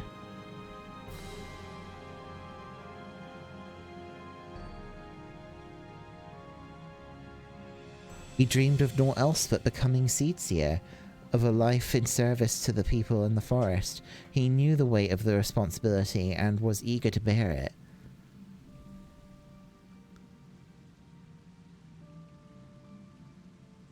But he was deprived of that purpose by the very elementals he loved, and yet he did not lose that will to serve, I suspect, and instead resolved to watch over the Twelveswood in his own way.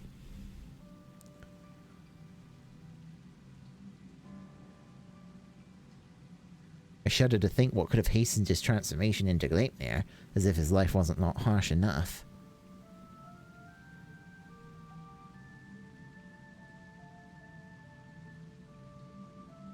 In our final conversation, Aesura confided in me that he would search for a means to calm the Great One's rage and earn absolution. To that end, he said that he would seek the counsel of the Mughals. They have called the Twelveswood home for far longer than we have, and so none are more like to have knowledge of its most hidden workings. That comes as no surprise. He would not give up so easily on his dream.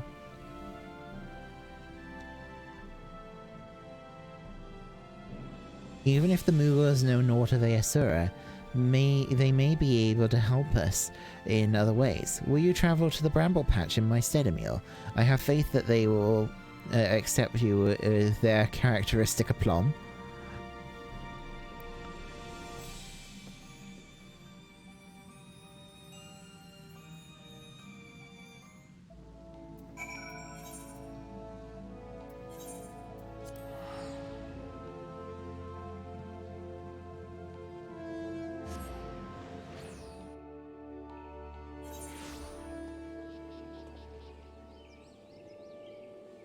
So basically, he broke the covenant between the people and the elementals by allowing that adventurer to the Great One, and yeah, not good.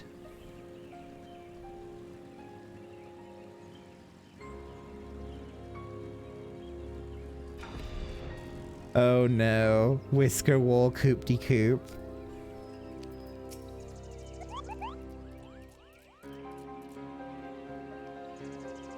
I'm sure you can see that in mind if it's also to you don't want it. Huh. Quite the peculiar face you have, Kupo. Familiar too. You wouldn't be the selfsame warrior who gave the legendary Moggles Guard what for, would you? Emil, was it? Aha! It's an honor to meet you. Allow me to thank you personally for bringing that silliness to an end. Paquapika is the name. What brings you to our neck of the Twelveswood? Why, what a pleasant coincidence. We were just discussing how we ought to go about calming the elementals, Kupo. That blasphemy with the dreadful horns has got them on edge, and for good reason. I've had to ask my personal guard here to sleep with one eye open.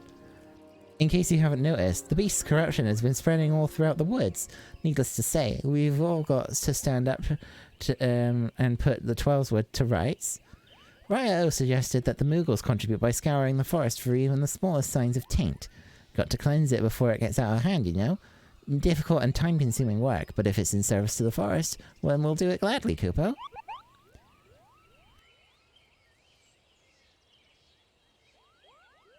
Hey, I know you. You're the adventurer who gave me some of my finest scars. Coop-de-coop of the Muggle's Guard.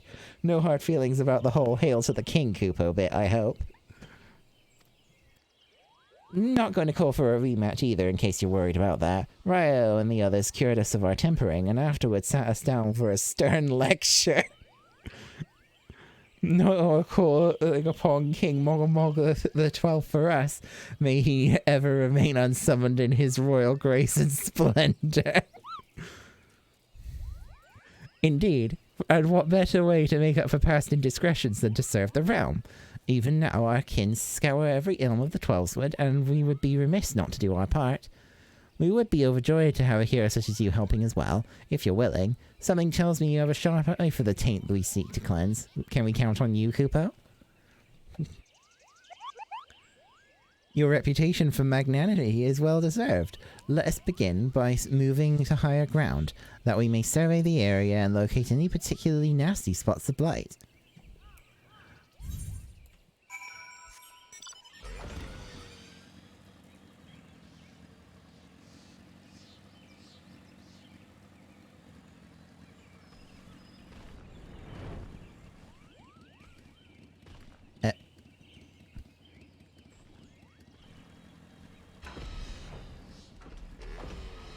Wait, where is this higher ground that... Oh wait, he's actually up here. Oh, you were able to make your way up here after all. I was worried you'd be stuck. Apologies for leaving you behind, but it's so easy to forget your kind lack wings, Kupo. Now then, where is it?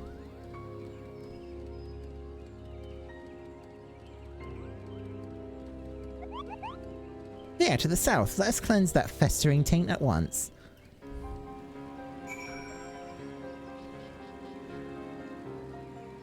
What if I don't have flight? There is no way. You can't not have flight by this point in this area.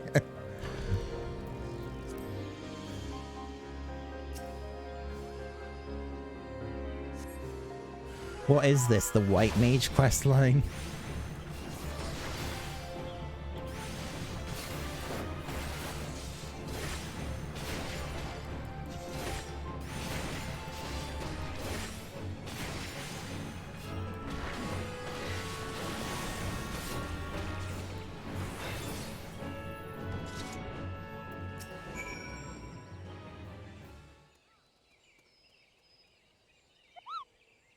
That was some fine work, Kupo. I dare say it's in even better shape than it was before. The others are doubtless flittering about, stamping out corruption wheresoever it rears its hideous head. If I were the Great One, I would be applauding our efforts. Well, insofar as such a being without hands can clap, I suppose. How goes the taint cleansing, Coop-de-Coop? I did what I could, but I swear as soon as I finished with one area, two more start manifesting a fresh taint. The forest's ability to heal itself is waning, and this sickness is spreading too fast for even a legion of Moogles to manage, if we don't come up with a better solution soon. The situation is more grave than we imagined, Kupo. Oh, what do we do?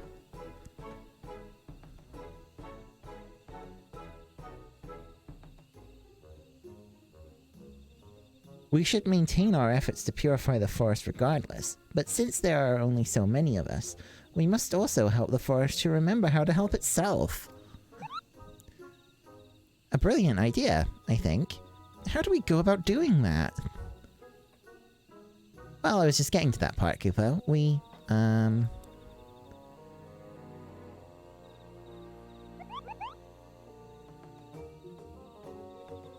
got it! We performed the friending!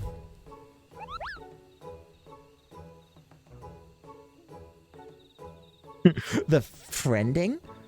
What in the name of good King Moggle Moggle 12 making you shower us with love and compassion and Kupo nuts is that?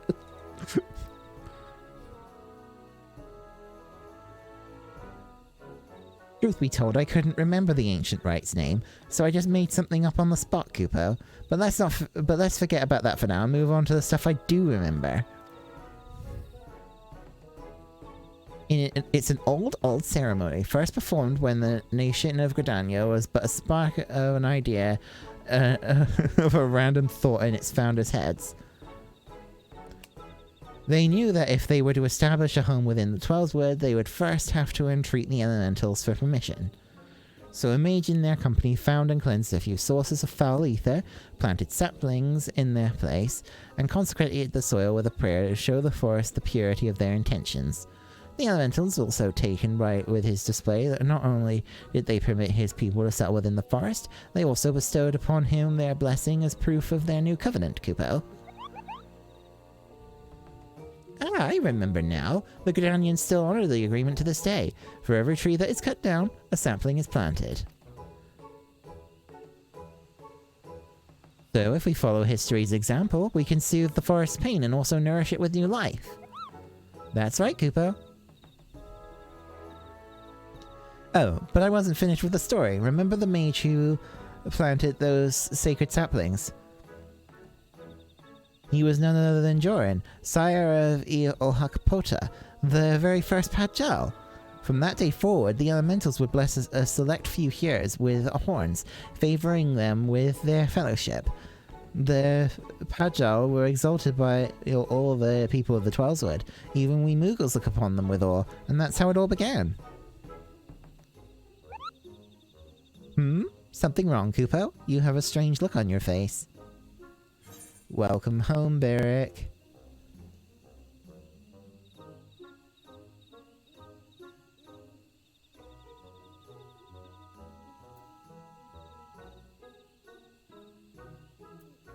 Leapnir may be a Pajal, a former Pajal, at least. How dreadful, Kupo, but what exactly are you saying?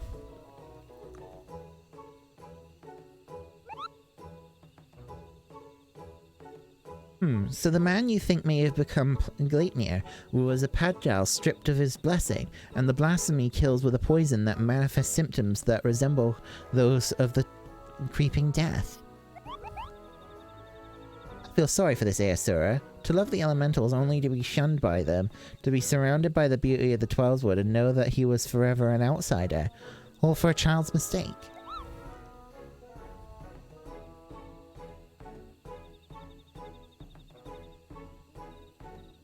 That despair could have easily caused him to turn, and this poison that preys upon those who bear the Twelveswood blessing, the Hearers, just like the creeping death once did, might be another manifestation of that despair.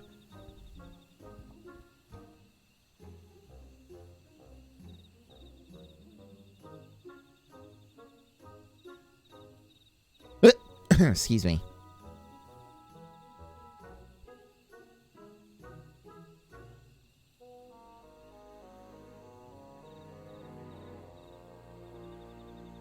That would explain the elemental's unease, Kupo. We must redouble our efforts to plant saplings, or they might never speak to us again.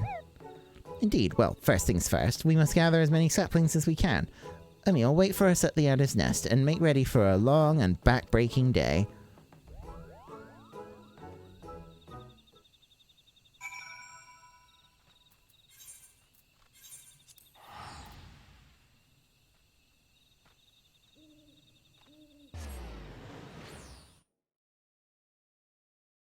The base, yeah, the basement does look really nice.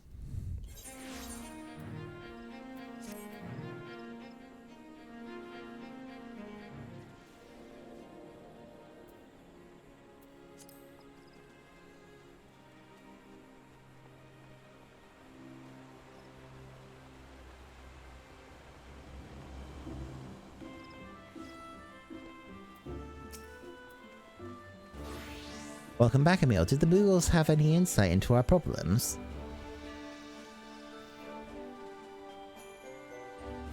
A reenactment of the ceremony which laid the foundation of Gridania. A fitting plan given the gravity of the threat our nation now faces. As ever, there is much work to be done before we can even begin. While the Mughals gather saplings, we shall continue to scour the Twelveswood for new beasts that must be purged. Let's pray that the elder seeds here regains their strength quickly as well. For now, take a rest, my friend. 'Tis a rare indulgence these days, and one you've earned 1,000 times over.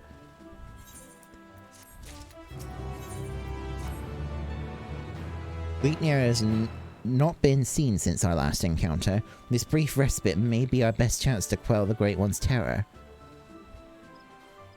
Alrighty.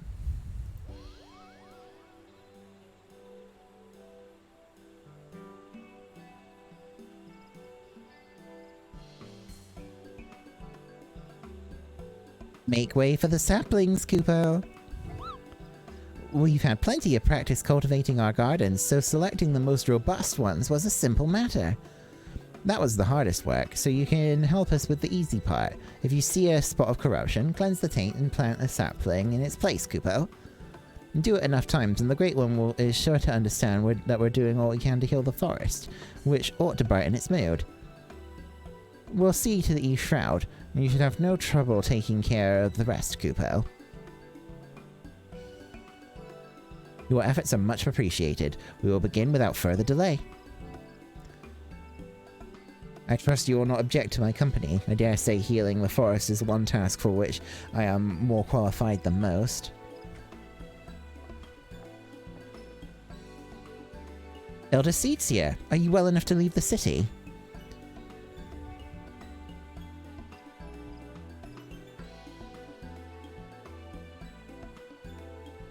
I should like to think that I have been for some time. In any event, Isumi has finally grown tired of my objections and ceased his attempts to detain me further.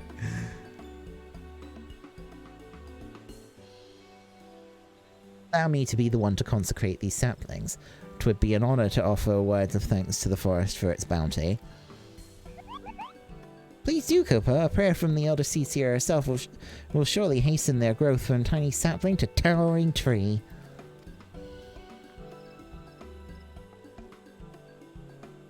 Such is my hope. As Jorin did before me, I shall approach the Great One in friendship, that I see through the veil of fear that blinds it, and remember our covenant. Time to doodle something red? Red? Is it a tomato?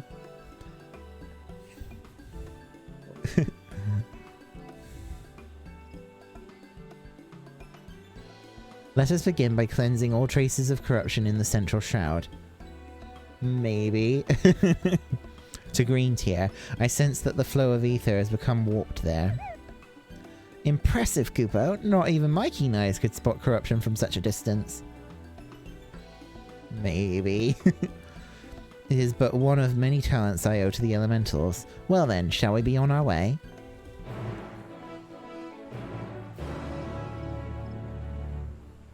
Nyx has been in the cat tower for quite a while now.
In gratitude for your boundless blessings do I offer this gift.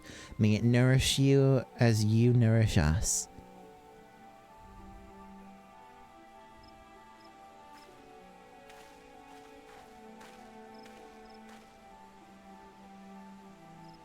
At last the earth is cleansed. There is a settlement not far from here. We should tell them of this sapling, bid them watch over and keep it safe from harm. Of course, Elder Seedseer. I shall relay your words forthwith. It will give the people hope to know that they can aid in the restoration of the Twelswood. Thank you. And now we must go.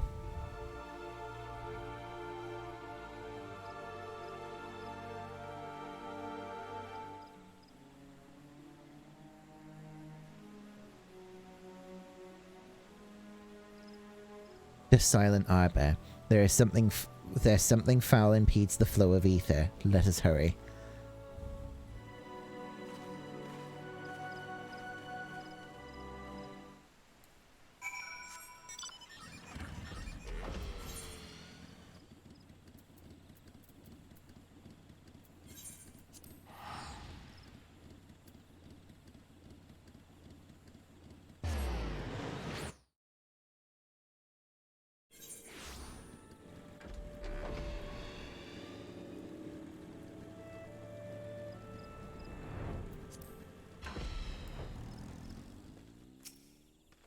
This is literally just like the Conjurer quest line, but you're doing it as a tank.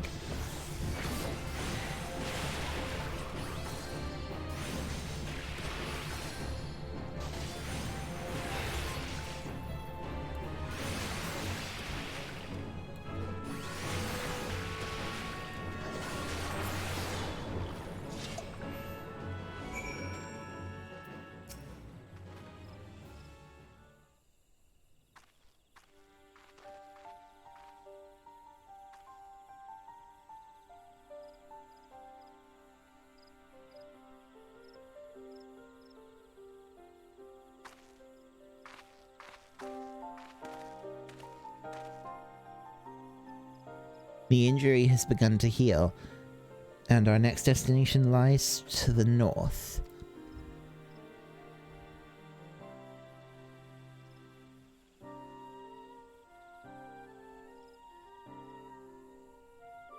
Near Christville, I believe. 'Tis faint, for we are far from the source. Nevertheless, I am certain it is there. Come.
Am I going over to Geralt? That's not what I need to do.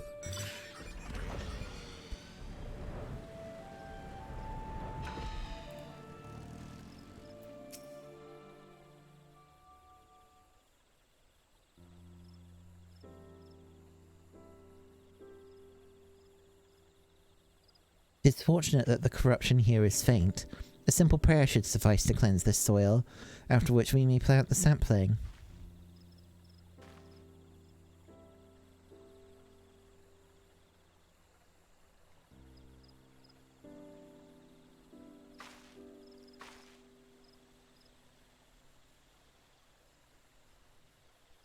I sense no other disruptions in the etheric flow, which leads me to believe that the Moogles have already seen to the remainder. Indeed, the Twelswood sigh is with a contentment I have not felt in a long while.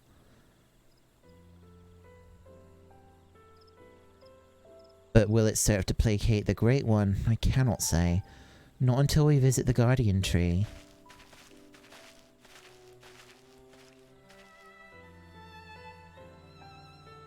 Excuse me, but you're the elder Seedseer, aren't you? What brings you all the way to our village? Corruption that had upset the balance of ether, but that we have since cleansed with prayer and saplings. Thus, as the 12 reclaimed a measure of peace. You've been planting trees.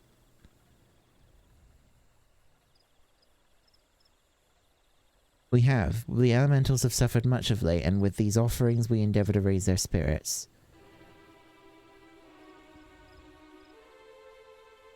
Elder Seedseer, I've got to protest. What of your people's spirits? We who dread every step we take, we must take out our doors. That terrible monster is still out there, preying upon innocent folk without rhyme or reason. And if it doesn't strike us dead where we stand, its poison will finish the job.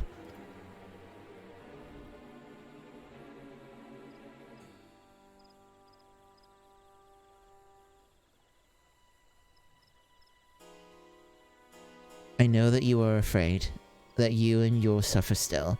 However, 'tis under the auspices of the elementals that we may call the 12 home, and they too cry out for deliverance.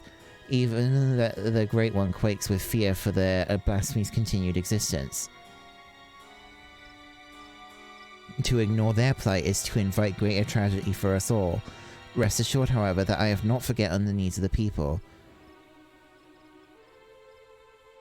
We will bring comfort to the elementals and renew our sacred ties so that we might enlist the aid of the Great One in combating Gleipnir and the suffocating despair it spreads.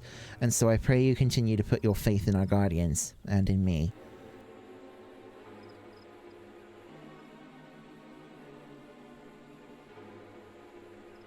Would that we could, Elder Seedseer, but we've been dealing with death and sickness since before Gleipnir's coming.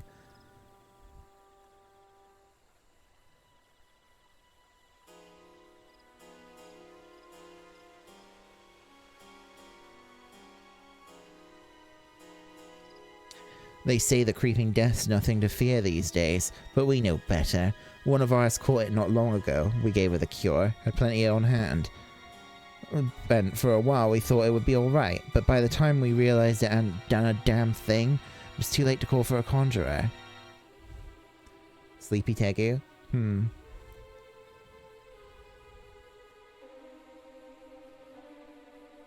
It was a sad day for us all when she passed, but none more so than her poor husband, Supin.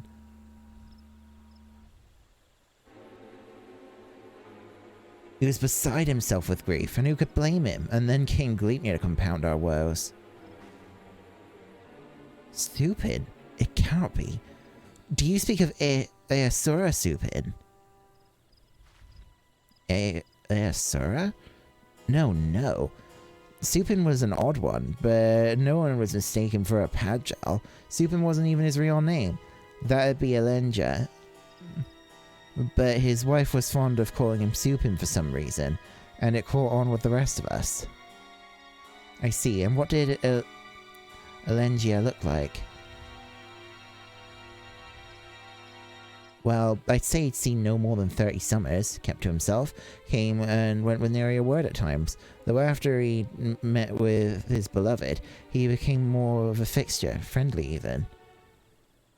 His wife was a sickly lass, but she had spirit, but spirit's not enough to beat the creeping death. Pity we couldn't do anything for her.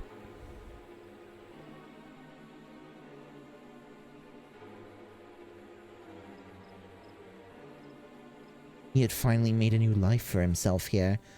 Thank you for recounting Elendja's stories. Sad though it was, it has helped me better understand how much you have all suffered.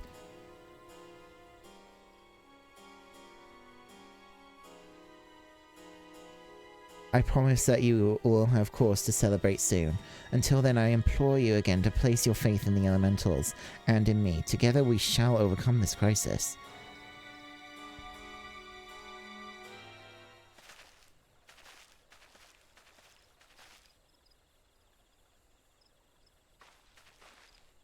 Oh, sorry. Welcome back, Han. I completely blanked that you said you were back. Oh, sorry, cutscene stuff. Despite what he said, I am certain this Alendia was Aesir Supin. I read Sleepy Tegu, but not the other message. I'm sorry.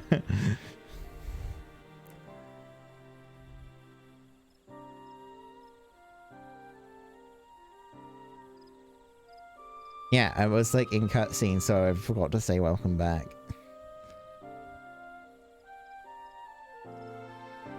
But to think that he was living so close by for all those years, searching for new purpose and finding true love, only to be robbed of that fulfillment too. Were he still a Pajal, empowered by the elementals, could he have saved her? He would have... Well, he would have dwelt on that question. Night after sleepless night, I know I would have.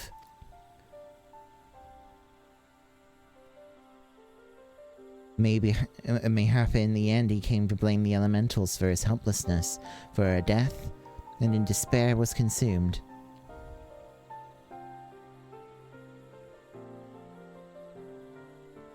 Aye, the animosity would linger, endure, and in vengeance would Gleipnir find its final purpose.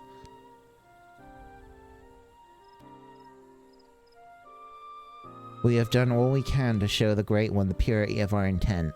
Let us hope that we will be accepted as friends.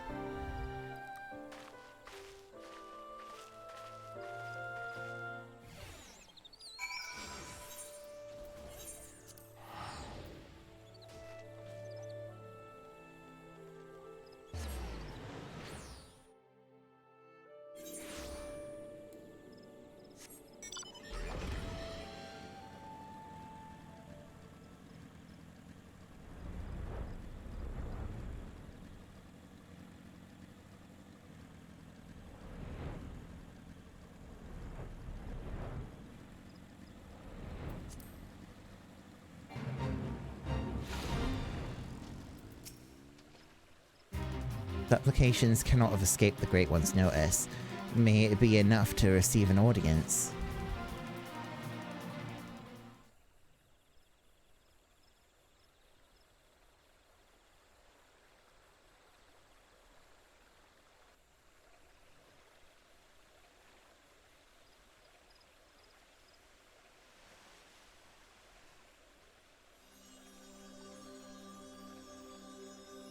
O Great One, may I abide ever beneath your boughs, embraced by your compassion, grace, and wisdom. Bestill the fear within your heart, and know that I am your faithful servant.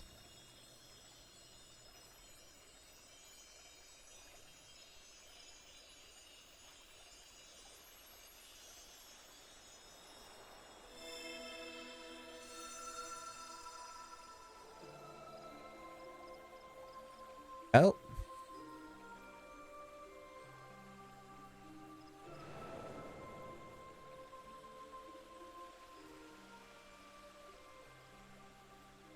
She's become the final boss. All feeling. Passing corruption, refreshed. Renewed green, flesh restored. Child of child, covenant honored. Friend, friendship, peace. It worked. The Great One speaks through the Elder Seedseer. We were right to follow Yoren's example. Or Jorin, whatever.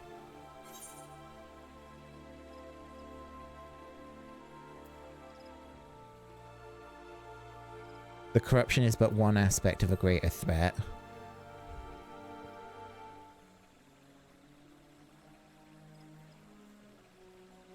Profanity's spawn, despair's orphan, sadness and anger, sadness, death's prayer, one and all. Poison potent, wounds unmending, withering bark, no strength to share.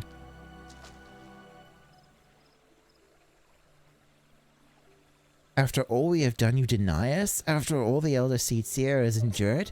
She has pledged herself to you, devoted her life to the 12's word. The people cried out for salvation and she answered. The elementals cried out for deliverance and she answered.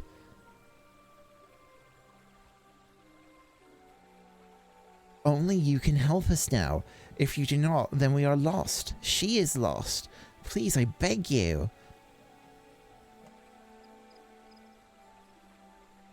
We beg you.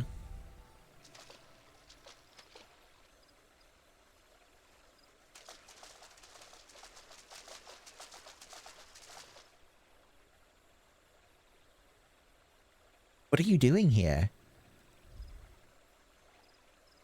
We've been dependent on the seed seers all our lives, blaming them whenever something goes wrong, without ever considering what we might do ourselves. Aye, but no longer. The Elder Seed Seer has gone to incredible lengths for her people, and so her people have come to return the favour. If her plea alone is not convincing enough, then we will raise our voices in support. Couldn't let them make the journey without protection. That, and we couldn't let them put us to shame. We too have come to stand with the Elder Seed Seer and beseech the Great One for aid. We all want the same thing, don't we? Peace restored to the forest, so please share what you can, however little. Do not forsake us. Do not forsake her.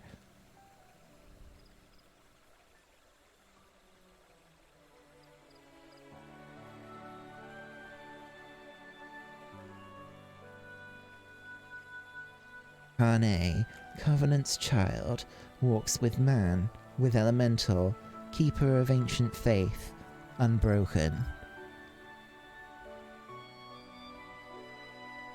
Cannot, will not break faith to man, render up flesh. Then you agree to help us?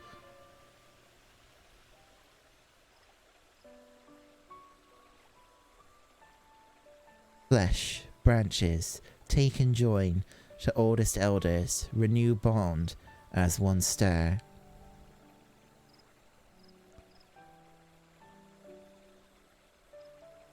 Raise up to heaven's covenant symbol, our staff, all join, all bloom, all peace.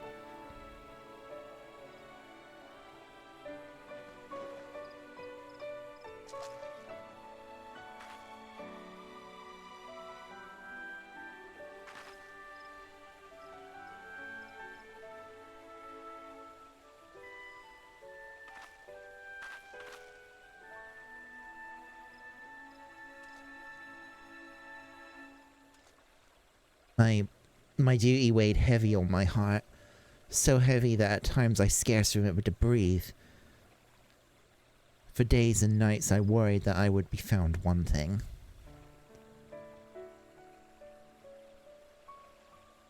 But by your faith and trust has the path forward been revealed to us. You came hither, united in purpose, and bared your hearts before the Great One. I, nay, Gridania, is forever in your debt.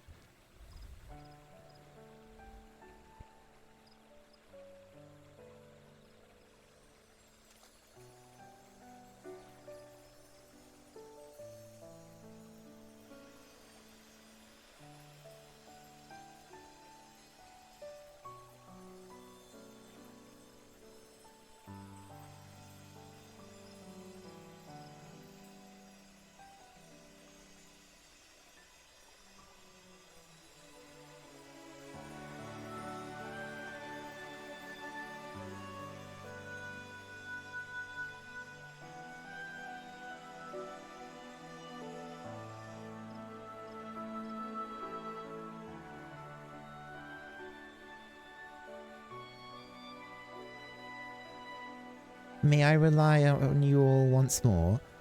I bid you take these branches to every corner of the Twelveswood and join them to the eldest trees, that we might finally win free of this despair. It shall be done, Elder Seedseer, we swear it.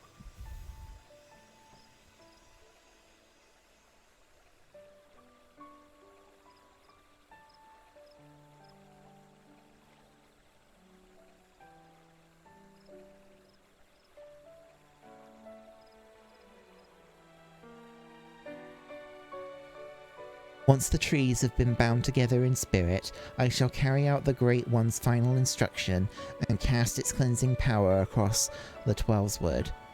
Yet I must remind you, my friends, that Gleipnir still stalks the forest. It will not remain idle. It will attempt to stop us. Go with hope in your hearts, but do not lose sight of the danger.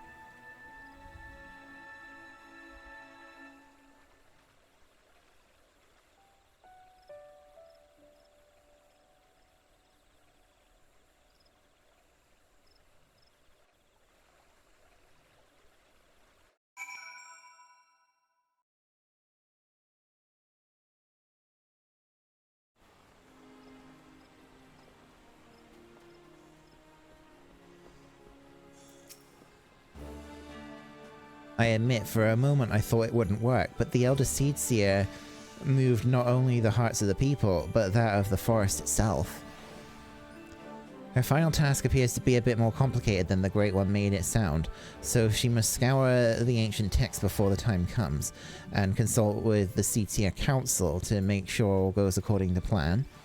It's just as well. We still need to wait until the others have joined the Great One's branches to the many ancient trees scattered throughout the Twelveswood. Then, of course, there's the matter of Gleipnir. He will not go peacefully as we work to hasten his demise. When he comes, we must be ready. Impeccable timing as always, Emil, but moments ago the Elder Seedseer sent word to go and fetch you. She's already on her way, and will explain everything herself when she arrives.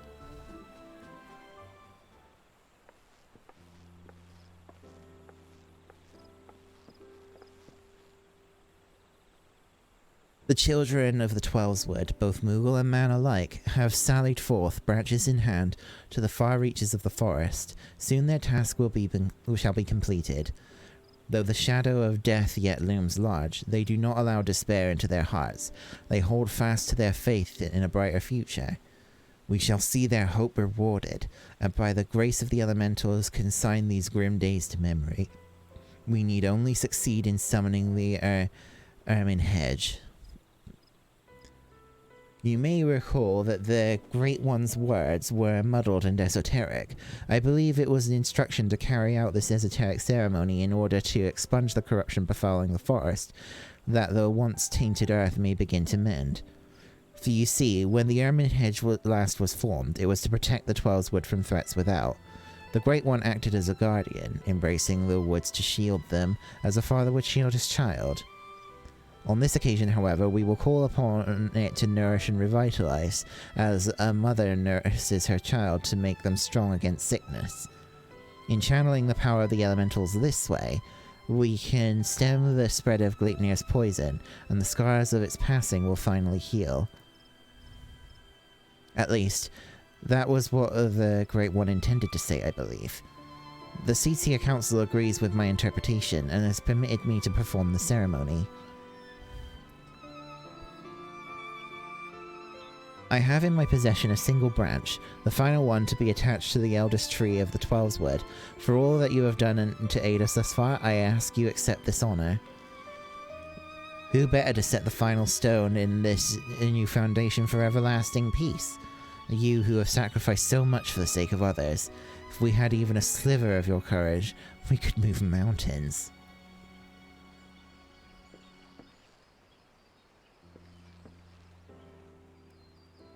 Thank you, my friend. We will find the tree of which I spoke in the front of the Leatherworkers Guild. Let us depart. So, getting close to the end now.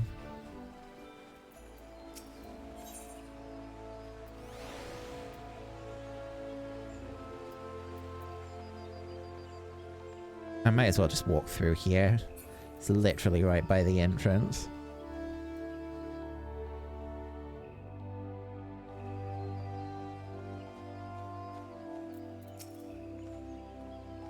Look to the boughs above, and you will see a spot where the bark has been discolored by age and the elements. There you must affix the branch.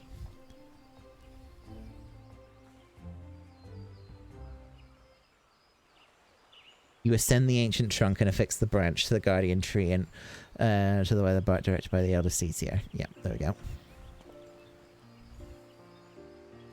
You are quite the climber, and with that, all preparations are now complete. Let us return to the Guardian Tree, and with the aid of the Great One, deliver salvation to the world of the whole of the Twelveswood. And this is when you end up. Wait. Oh right, because I know. Oh, I see what's going on.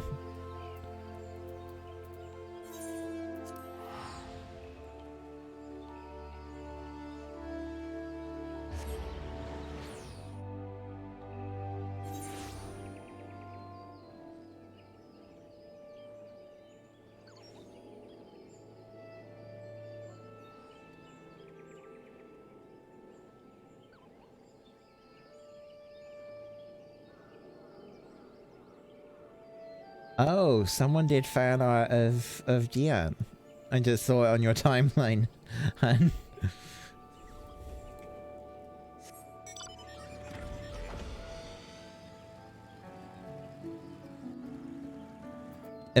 Is it Gian? Yeah, your chest lad. I saw the retweet. Yeah, Gian. Or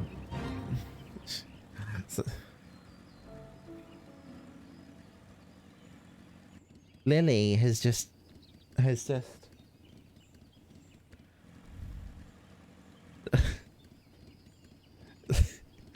Lily just came into the room and just like started poking me. Gian. Okay.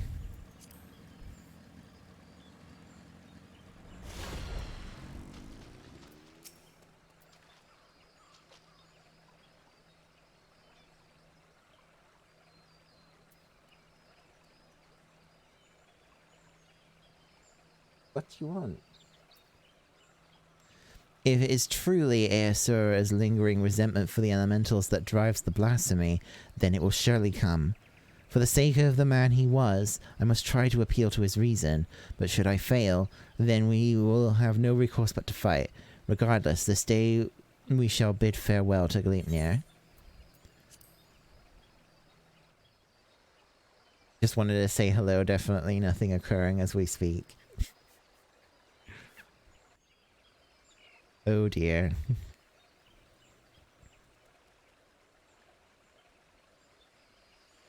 Through the branches of the Guardian Tree, the Twelveswood is become as one. In summoning the Iron Head, every elm of these sacred lands will be imbued with the Great One's nourishing ether. The forest will be empowered to heal itself, to break free of Gleipnir's despair. The ceremony is complex and delicate, and I must maintain focus. I trust you will do what is necessary to see that I am not interrupted.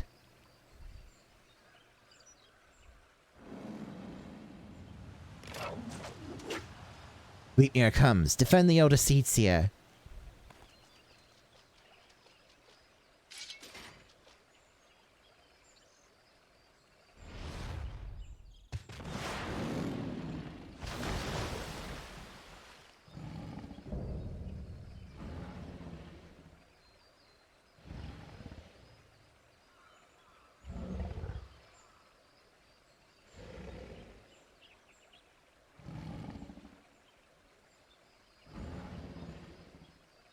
Are the elementals so deserving of your scorn?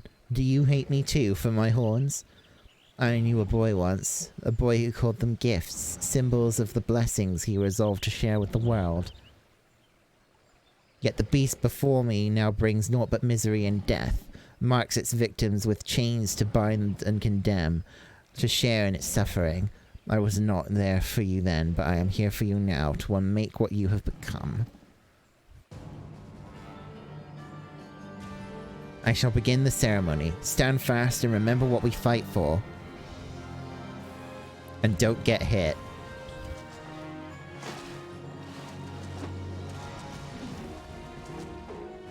Hold on. That looks familiar. That dance she started to do, that looked familiar.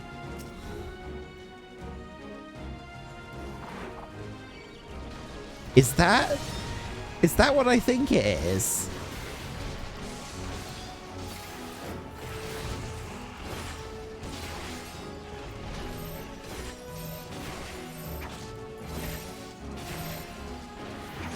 There you...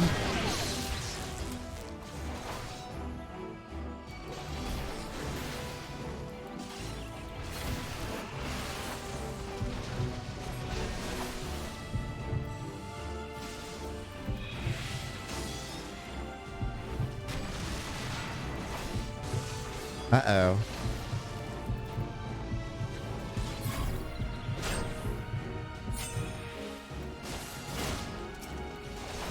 Uh-oh. She's sending the 12s wood. People dying, Kane dancing. She stopped.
When will she stop dancing?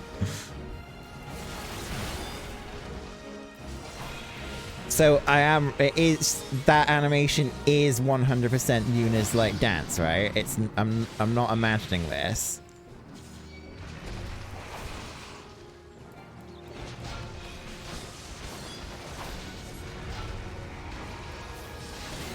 That's definitely the sending ritual.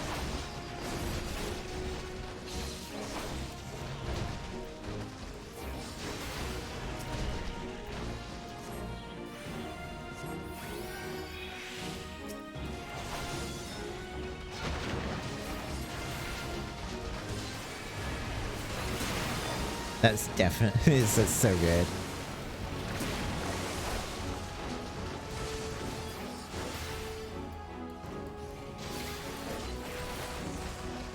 We have failed? What do you mean?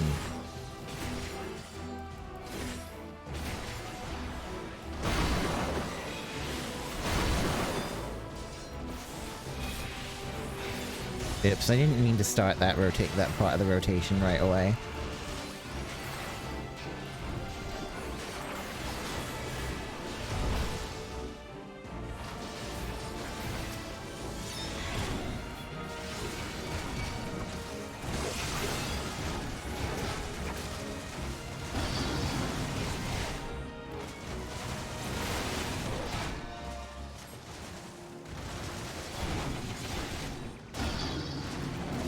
Oh god, hold on.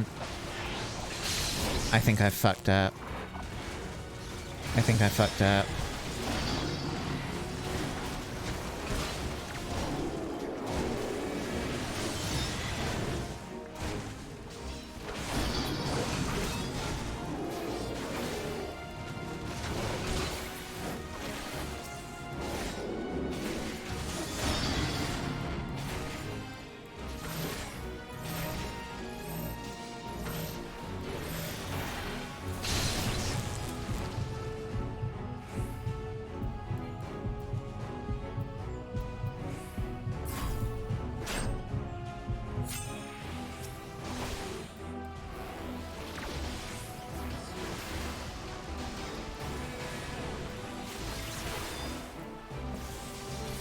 Honey, get up.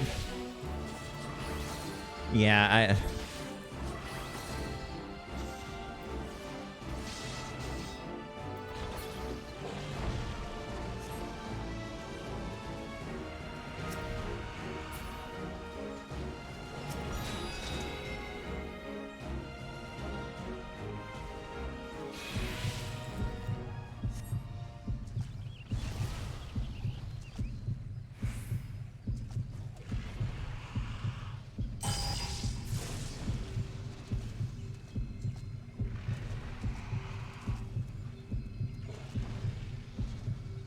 the grace of the elementals!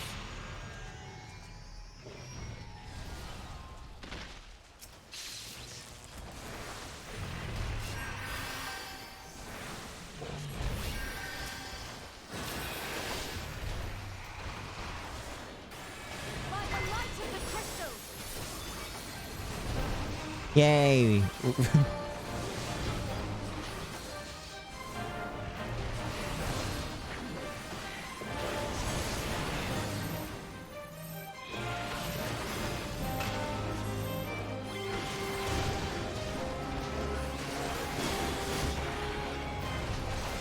We have succeeded.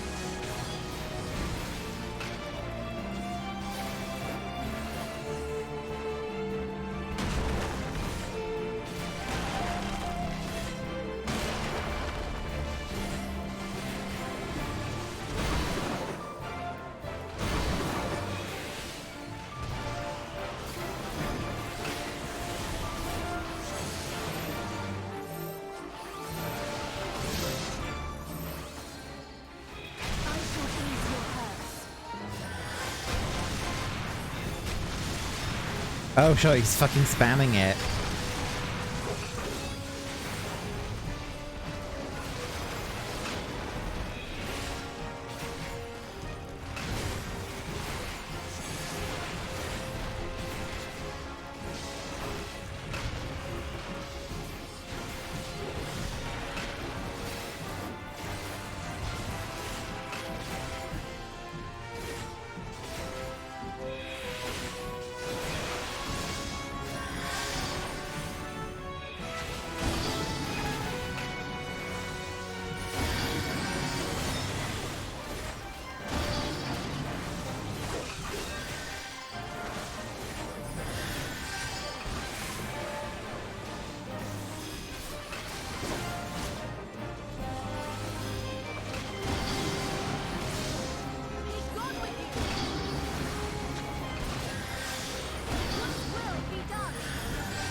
And with that, he's dead.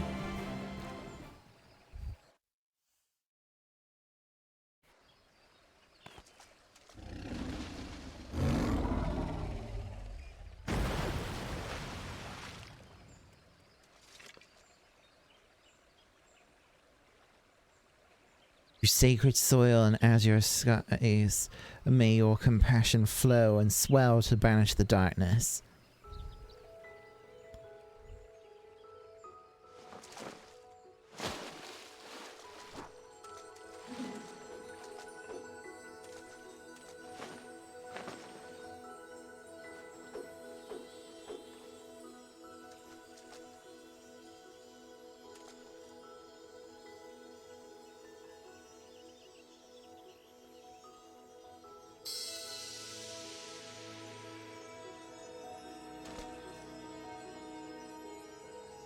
Right. Receding terror, blissful quiet. Blessing, covenant preserved, now and always, child of child. Honor and gratitude unending.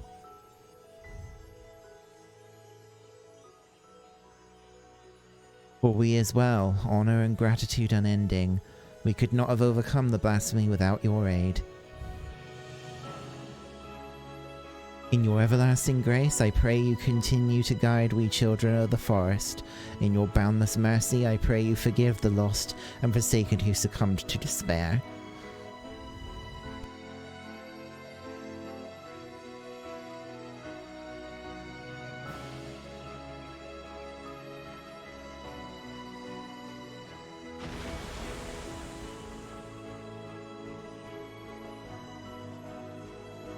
To you, my dear Erasura, I promise I shall never forget your words of wisdom. Ours is indeed a gift and a blessing, and a duty to our people I will uphold. Until my final breath, this I swear.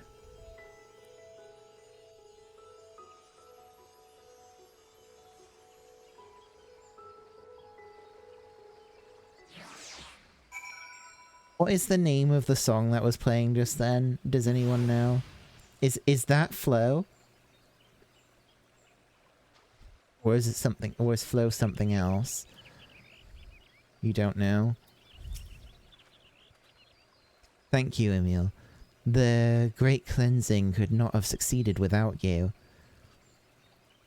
The blight has been purged, and the blasphemous beast which bore it laid low. The sacred wood that once held its breath in fear now breathes a long sigh of relief. I must return to Gridania and my regular duties as Elder Seedseer, but I should be glad if you could call upon me there. That is, if I may impose upon you one final time. Thank you. I promise not to detain you at length. Let us meet again at Lotus Stand.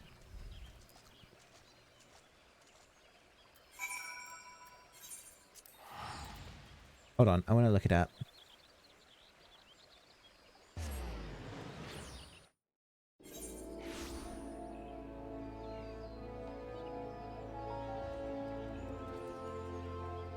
No, it's not Flow. Flow is something else. It's called Hopeful Dynamis.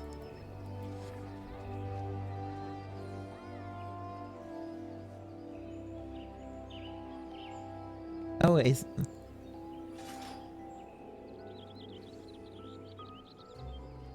Thank you, Han. Because I really, really like that song. It's yeah.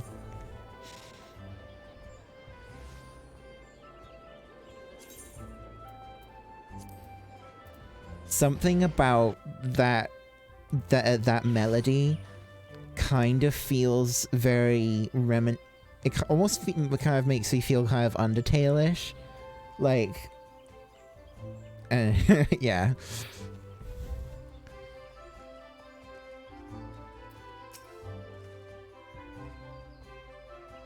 The Elder Seedseer awaits you within. Shall I escort you to her? It sounds a lot like his theme. Yeah, exactly.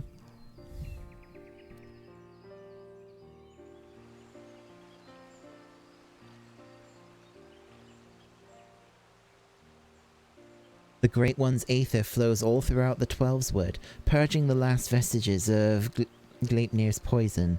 The surviving wounded are no longer in danger, and have begun to recover at long last.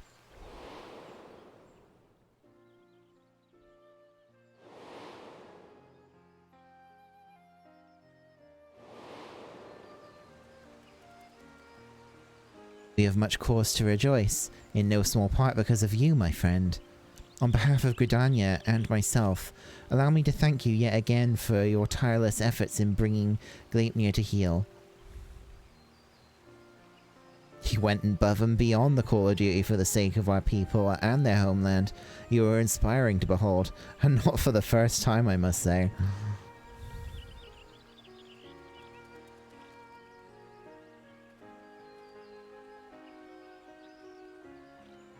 Forgive me, Elder Seedseer, but with this crisis behind us, I would suggest a new course of action.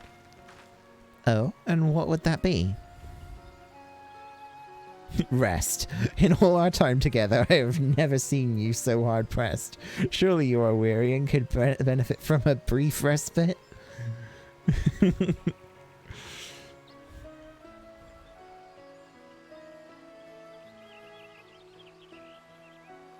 I can appreciate your concern, my friend, but I cannot.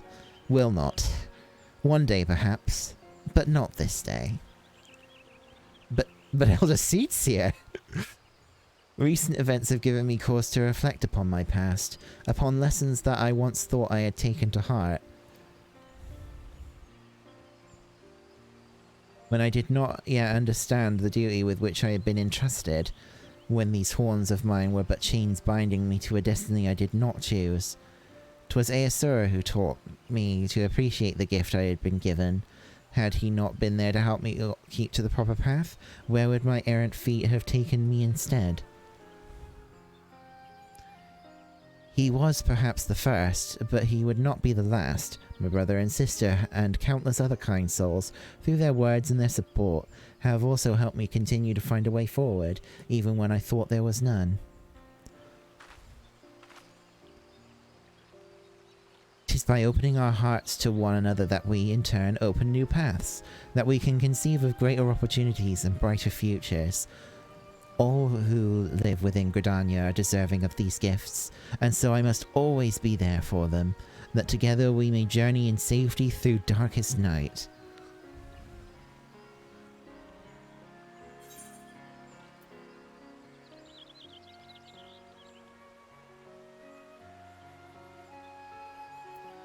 Not tempted to live wild and free like an adventurer.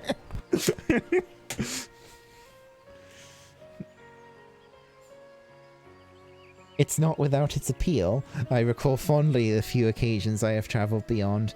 Our time together in the churning mists left a lasting impression. If ever there came a time where I need no longer serve as Elder Seedseer, I would like very much to accompany you on another adventure.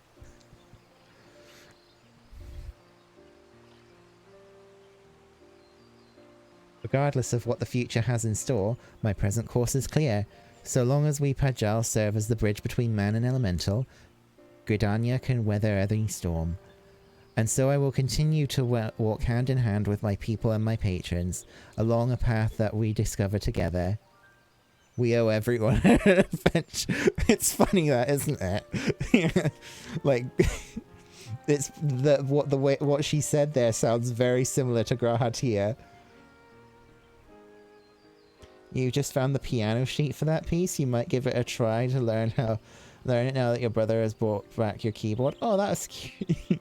One for Graha, one for Kane. Yeah.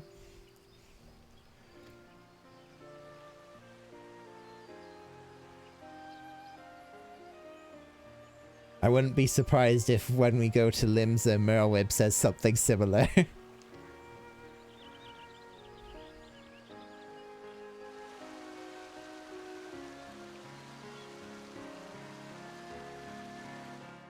But yeah, what an incredible homage to have Kane perform the same dance as Yuna. That's you know.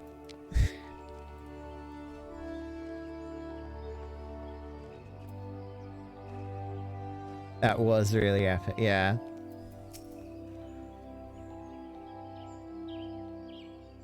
Though the blasphemy is no more, there are still administrative matters to resolve. If it is not too much to ask, could you bring word of these recent events to our delegate at Aranzahan? It has been an honor and a pleasure, my friend. May the elementals watch over and keep you.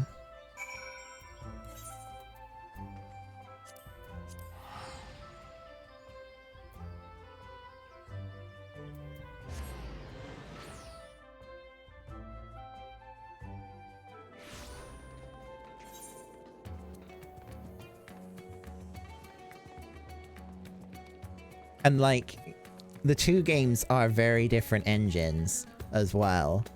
So it wasn't just a case of, oh, port the animation over sort of thing. They had to actually go to the effort of making that, like, a custom animation for Kane to do there. So it was, yeah, it was interesting.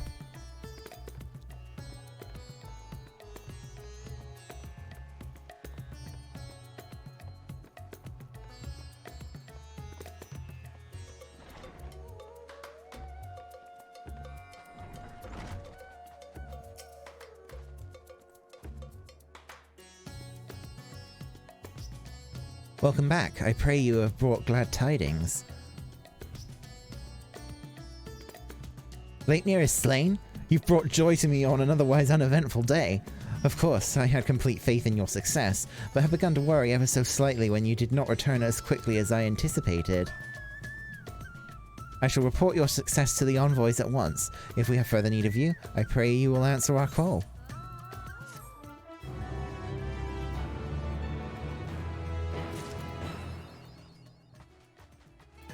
And this has actually unlocked something for me.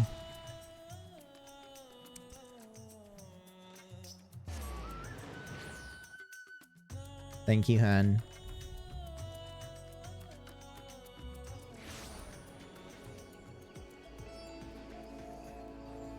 Where is it? Oh, right, over here.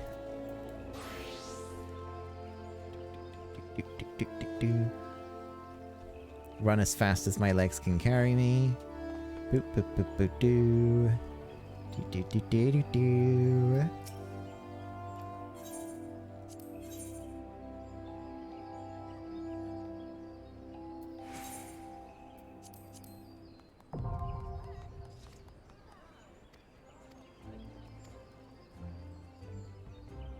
I got the Burger King crown back.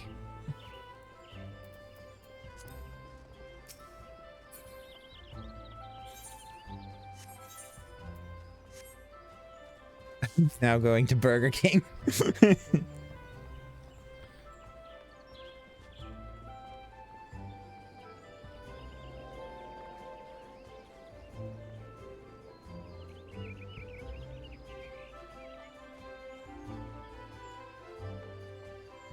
And hold up.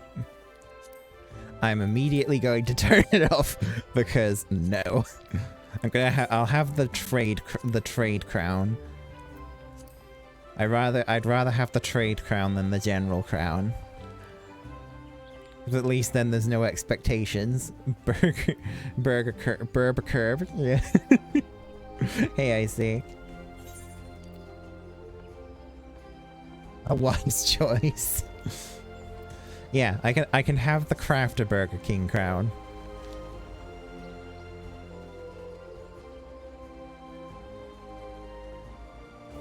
I'm doing okay. My stomach hasn't been okay, but I'm okay.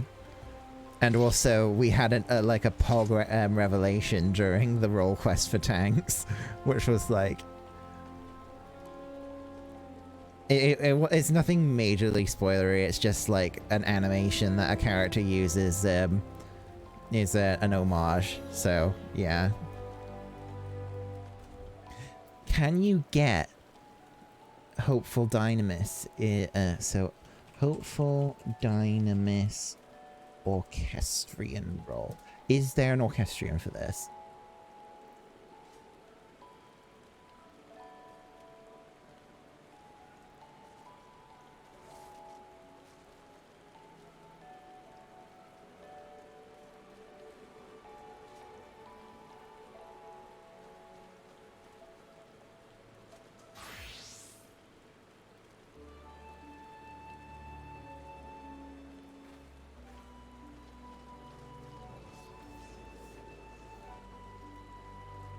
It's the same melody as the old Charlian theme. Yeah, I get that. I still want to have an orchestrion for it specifically. It doesn't look like there is one yet. Which is a shame.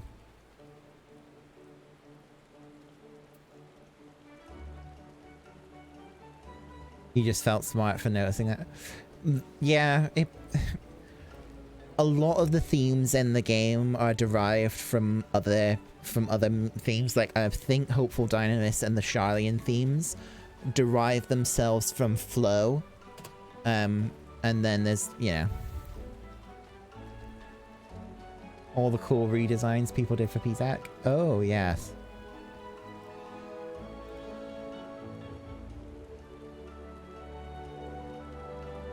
Really? Did someone just, like, post a picture of a tomato?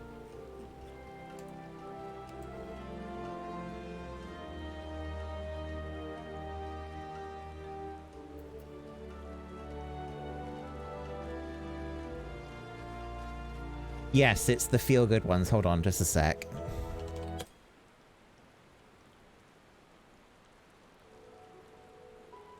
It's this one.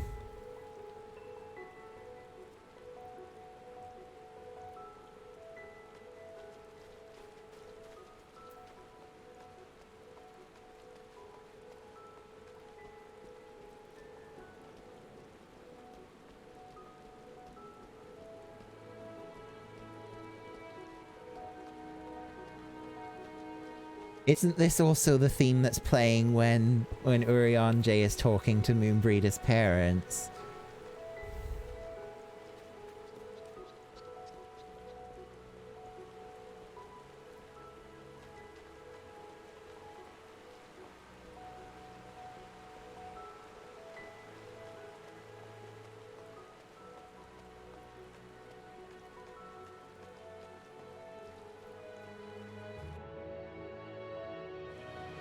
Yes. That scene got you. It was such an emotional scene, yeah.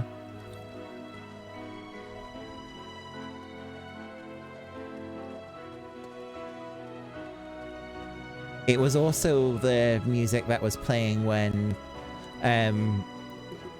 Julius is drinking that like hot drink and is like finally like it has like a moment where he can just emotionally let go of all of the hurt that he's been like keeping bottled up since the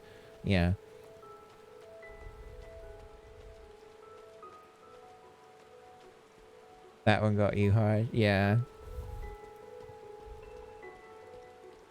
I think that's this theme. That's what a part of why I think this theme is so good is because it has such an emotional connection to it because of how it was used in the story.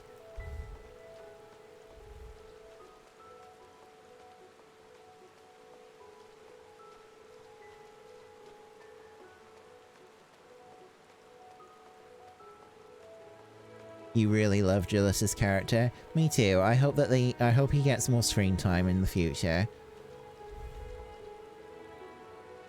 Thought you were going to be meh about it.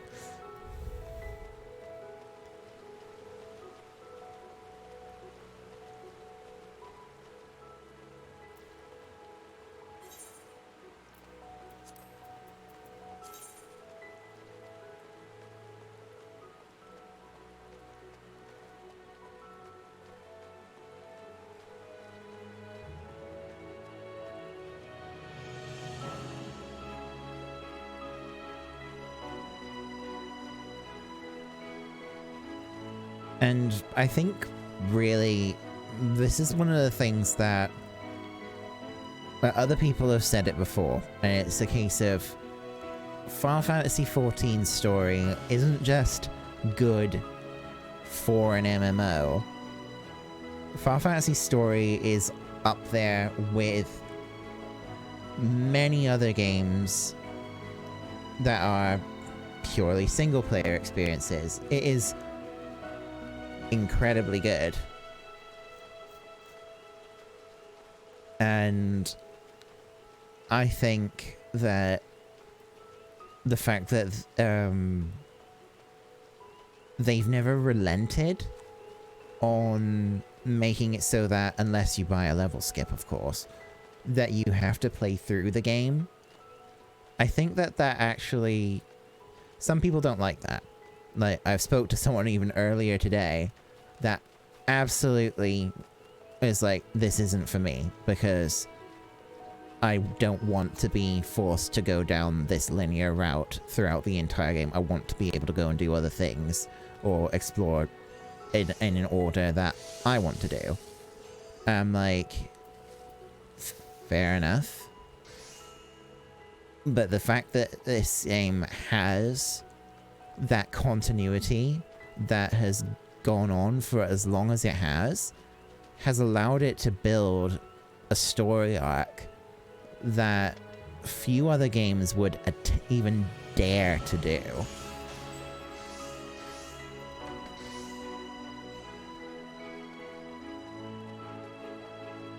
that most games probably wouldn't even be able to do, because they just wouldn't have time to do a story that is as spanned as long as 14 has. You're talking about a storyline that has gone on for a decade now.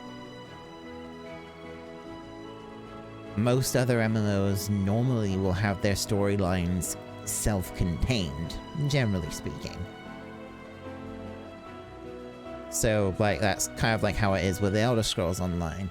Each expansion, generally speaking, the story within it is self-contained. That's how you can start off in an expansions map, and it still be okay, because what goes on in there, in that storyline, in that expansion, doesn't have any bearing to what happened in the base game. But by that same merit, everything that happens in that expansion has to be started, progressed, and wrapped up in that expansion. They don't have the ability to go as deep as they were able to with 14. The fact that this game is this old and the story still holds up so well, yeah. There's definitely, in the older parts of the story, it's definitely showing some age. Like, yeah, A Realm Reborn, everyone, and again, this is another thing with the person I was talking about earlier, where they were parroting the misconception that A Realm Reborn story is bad. And I've kind of been a victim to it, where I've said that it isn't as... I think generally what I say is A Realm Reborn is definitely the weakest storyline out of all of the expansions. And that's still true to this day. But that doesn't mean that there's still very important and very good bits in A Realm Reborn. It was rough around the edges. You've been really happy replaying A Realm Reborn so far? I'm glad to hear that.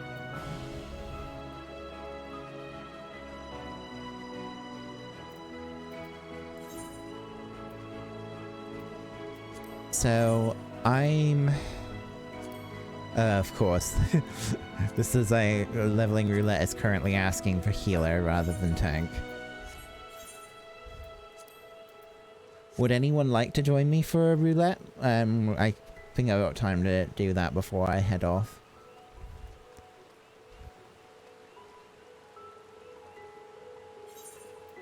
You see Kitty is online, actually. Leveling roulette.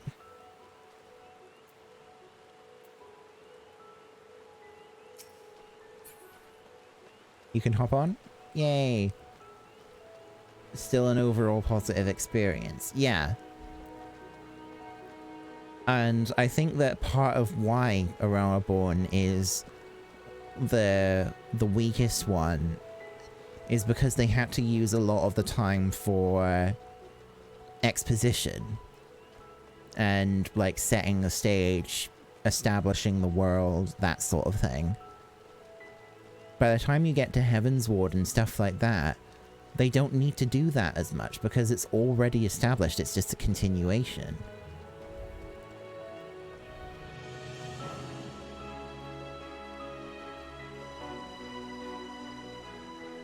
I definitely know that the linearity of things is a turn-off for some.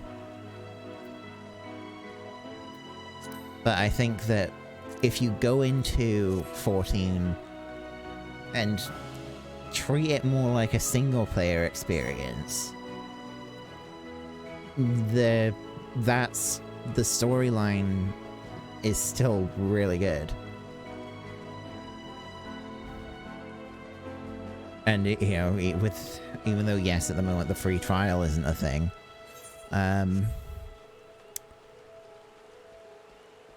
when eventually the free trial will come back, and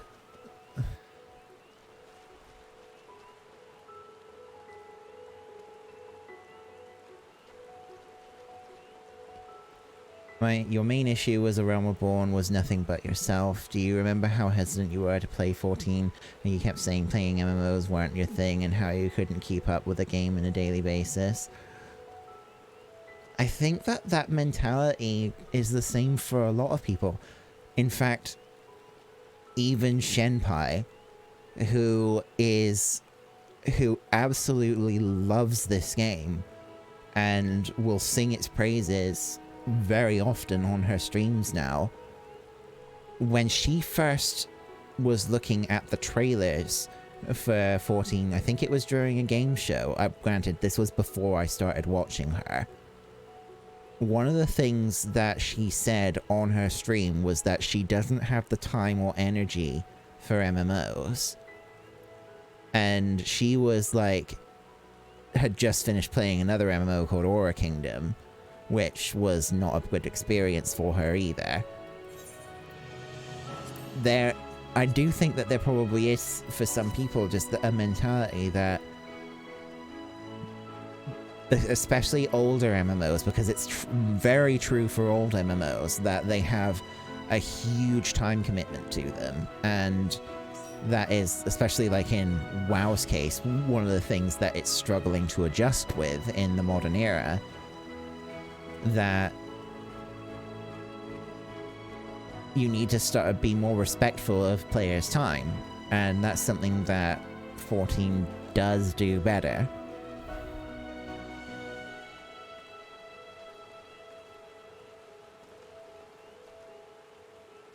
You stopped around level 12 until you picked it up 2 years later when you saw me streaming it. And now look at you. You're at the end game. You've got other people you're playing it with. It's got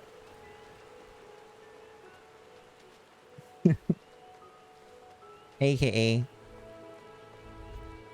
So yeah, I'm 100% to blame for getting you into 14. Shucks.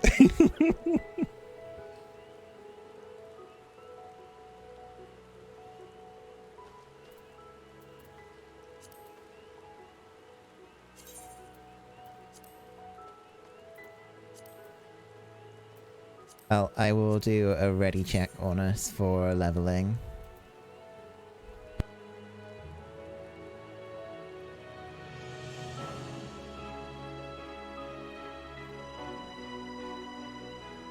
Now you just quickly send Penny's cushion. Okay.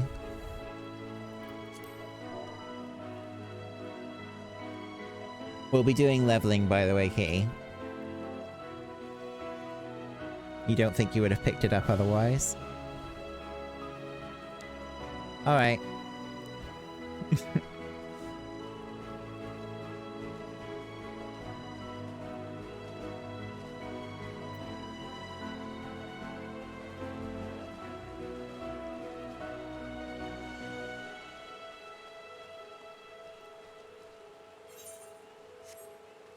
Does actually mean a lot to know that. It's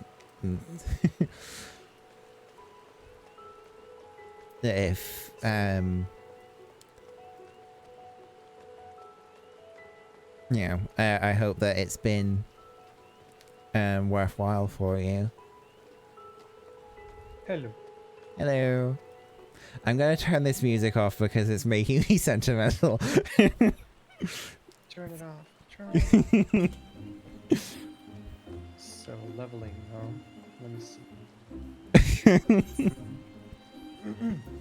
Yeah, leveling.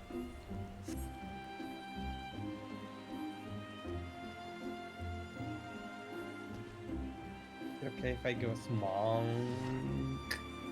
Yeah, that's fine. I will be going as warrior.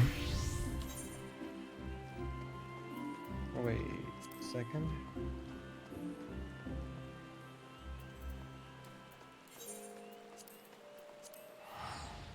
Can you say something again? Something. Okay. Right. I changed the server because in this channel it was set to automatic and I don't know where it was sending us. Oh, fair enough. Yesterday, actually, when I was streaming, I was having really slow speed. And that's actually why my stream just suddenly ended. But it was weird because the game didn't really lock me out. Oh. I was having like rubber banding, but I was like, oh wait, I mean it's the Oceania server, maybe that's why. But the game never disconnected me. However, the stream did. It was constantly freezing. Nobody told me. Oh. I was already asleep by that point, I think. So Yeah, you were. yeah. It was near the end, and then after the stream ended, I realized that it was actually my internet speed that was really slow, and because Moi also has the same provider as I do, he was also like having really slow speed. So, and everyone yesterday in the voice call was sounding very robotic because it was us having slow speed. That's a shame. So it is all better now, right? I hope. That's why I was like making a test because you sounded a little bit robotic to me. But I'm just gonna assume it wasn't. It was just like a hiccup over the server. Probably sent us to a really far server. Yeah. It's kind of hard to tell with Discord sometimes, isn't it? Yep. God damn it, I don't have raw intuition at this level. Oh yes, you're 3 levels off.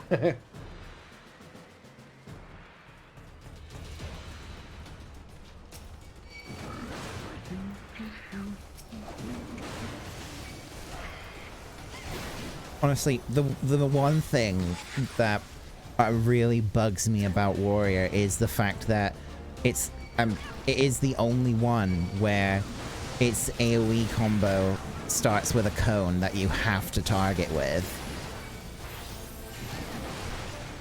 All of the other tanks are just point-blank AoEs that you don't even have to have anything targeted with to work with. I actually like the cone.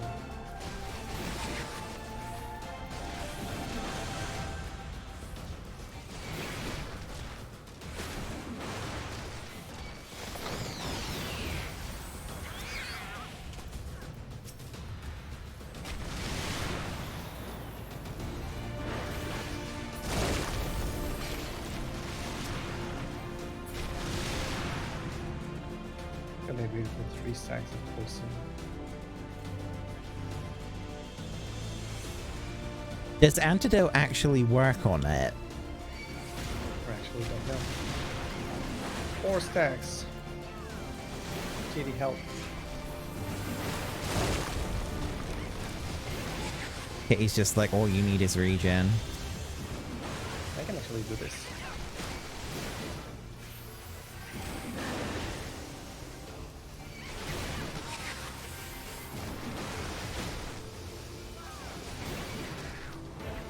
It does feel nice because I did a leveling route and I got Shisui of the Violet Tides. So you know the bit between the first and second boss where you can literally just pull all of the things all the way until the boss room. I did that as Warrior and I was able to just like, yeah, raw intuition and just heal through everything. It is very satisfying to do that. Broken, but satisfying.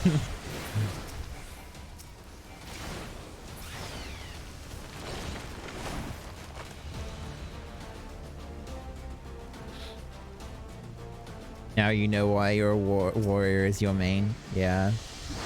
Maximum healing. Yeah, because it in the raw intuition like thing, allows you to get 3 GCDs off. And if you have a lot of enemies that are hitting you and you are using your AoEs to do that, yeah, the amount of healing is ridiculous. It is very easy to just go from like low health all the way to maximum. Yeah, pretty much.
them further. I was just making sure I had aggro established.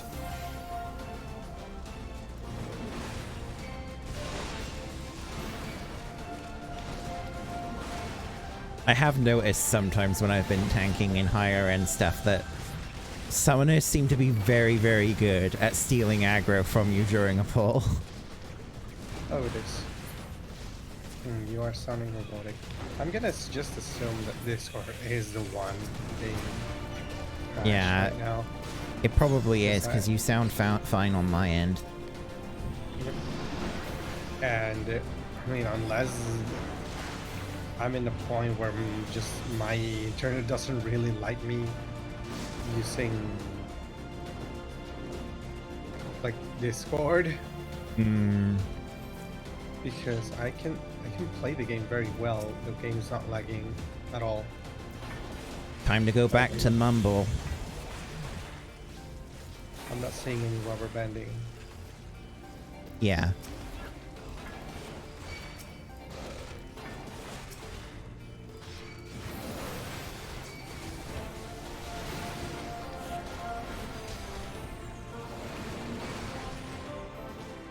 You'll go through. Oh god, no, let's not go back to Skype. It's really weird.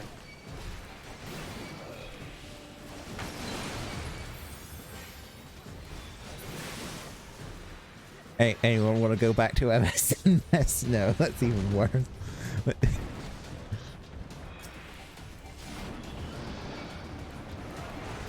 I mean, there was a time that I actually, like, was running a TeamSpeak server. You haven't touched it in, like, 8 years? God, has it really been that long? Probably. I just had a moment from, like, that one of those Santa Claus films where he suddenly, like, ages rapidly.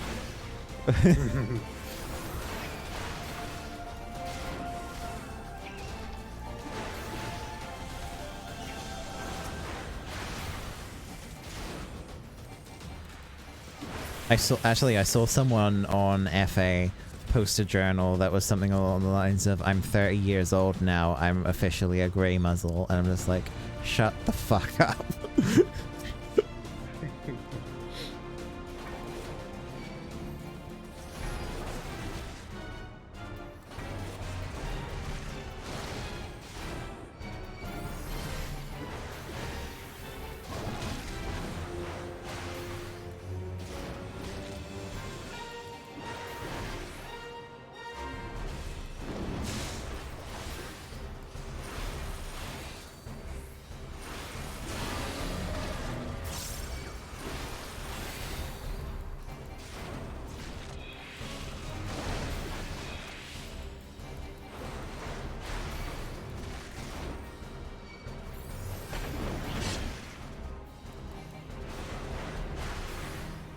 It's not the stack, I think. That is the stack. Okay. It's the blue ones that are the spread. I'll stay away from you.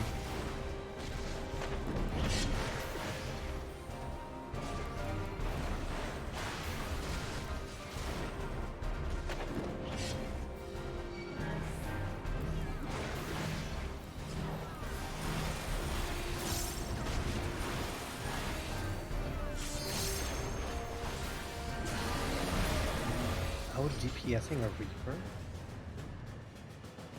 This button feels weird on my mouse.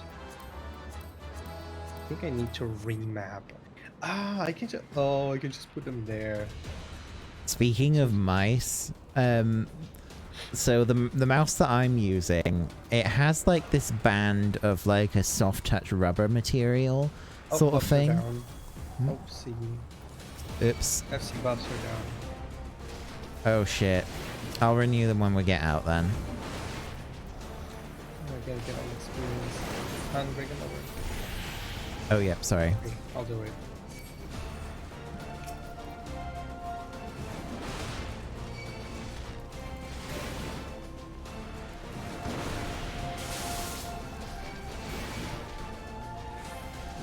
So yeah, the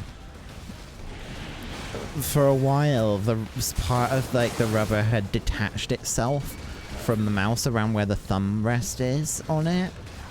But recently, it wasn't just detached, it was starting to fall apart. Like, it was actually like splitting and stuff. So I was eventually like, screw it, this is actually distracting me, because I'm like fiddling and fidgeting with it. So I took like a knife and cut it, the rubber off completely from where it was like splitting. And now it's detaching from the other side. What kind of mouse do I have? It is a Logitech G604.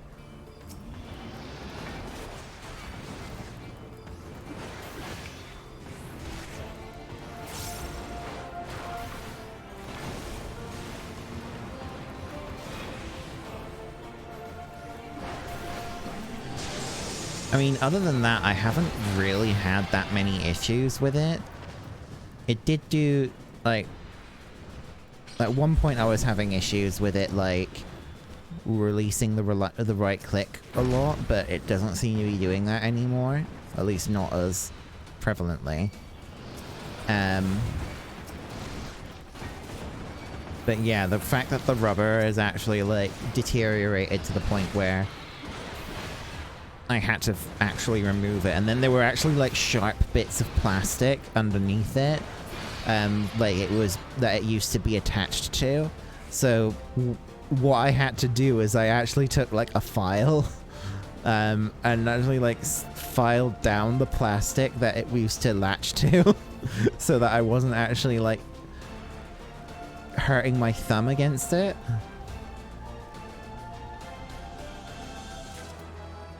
Yeah. If there's a version of the 604 that doesn't have that rubber stuff on it, I would get that. Because I don't really want to swap to an MMO mouse, because I like to have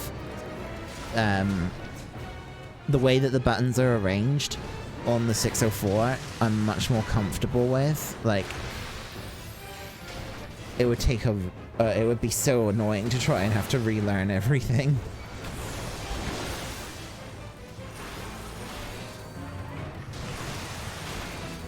I mean, I already had to like relearn my muscle memory when I was forced to swap from the G700S, because that's like a discontinued model.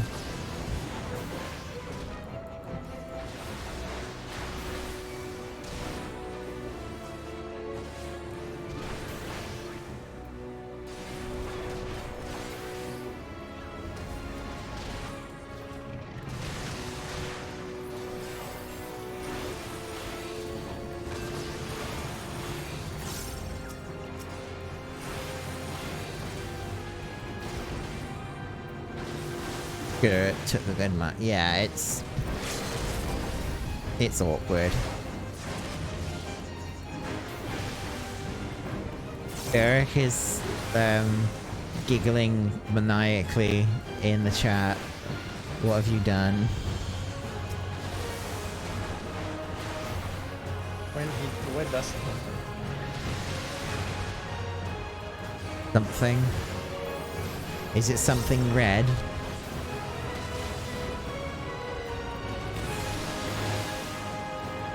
Yes.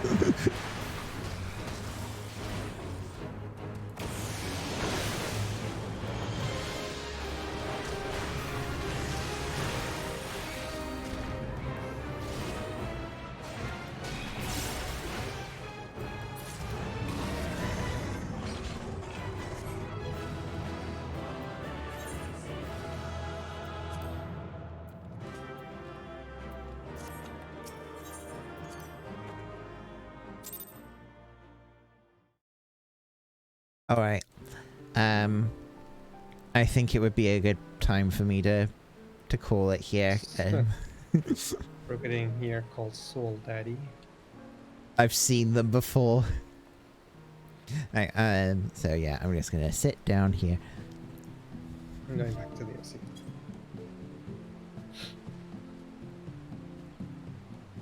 I love how the wait. Starbird just sits on my shoulder so much. Oh yes, the FC buffs. Thank you. Oh, I probably should go and buy some more later.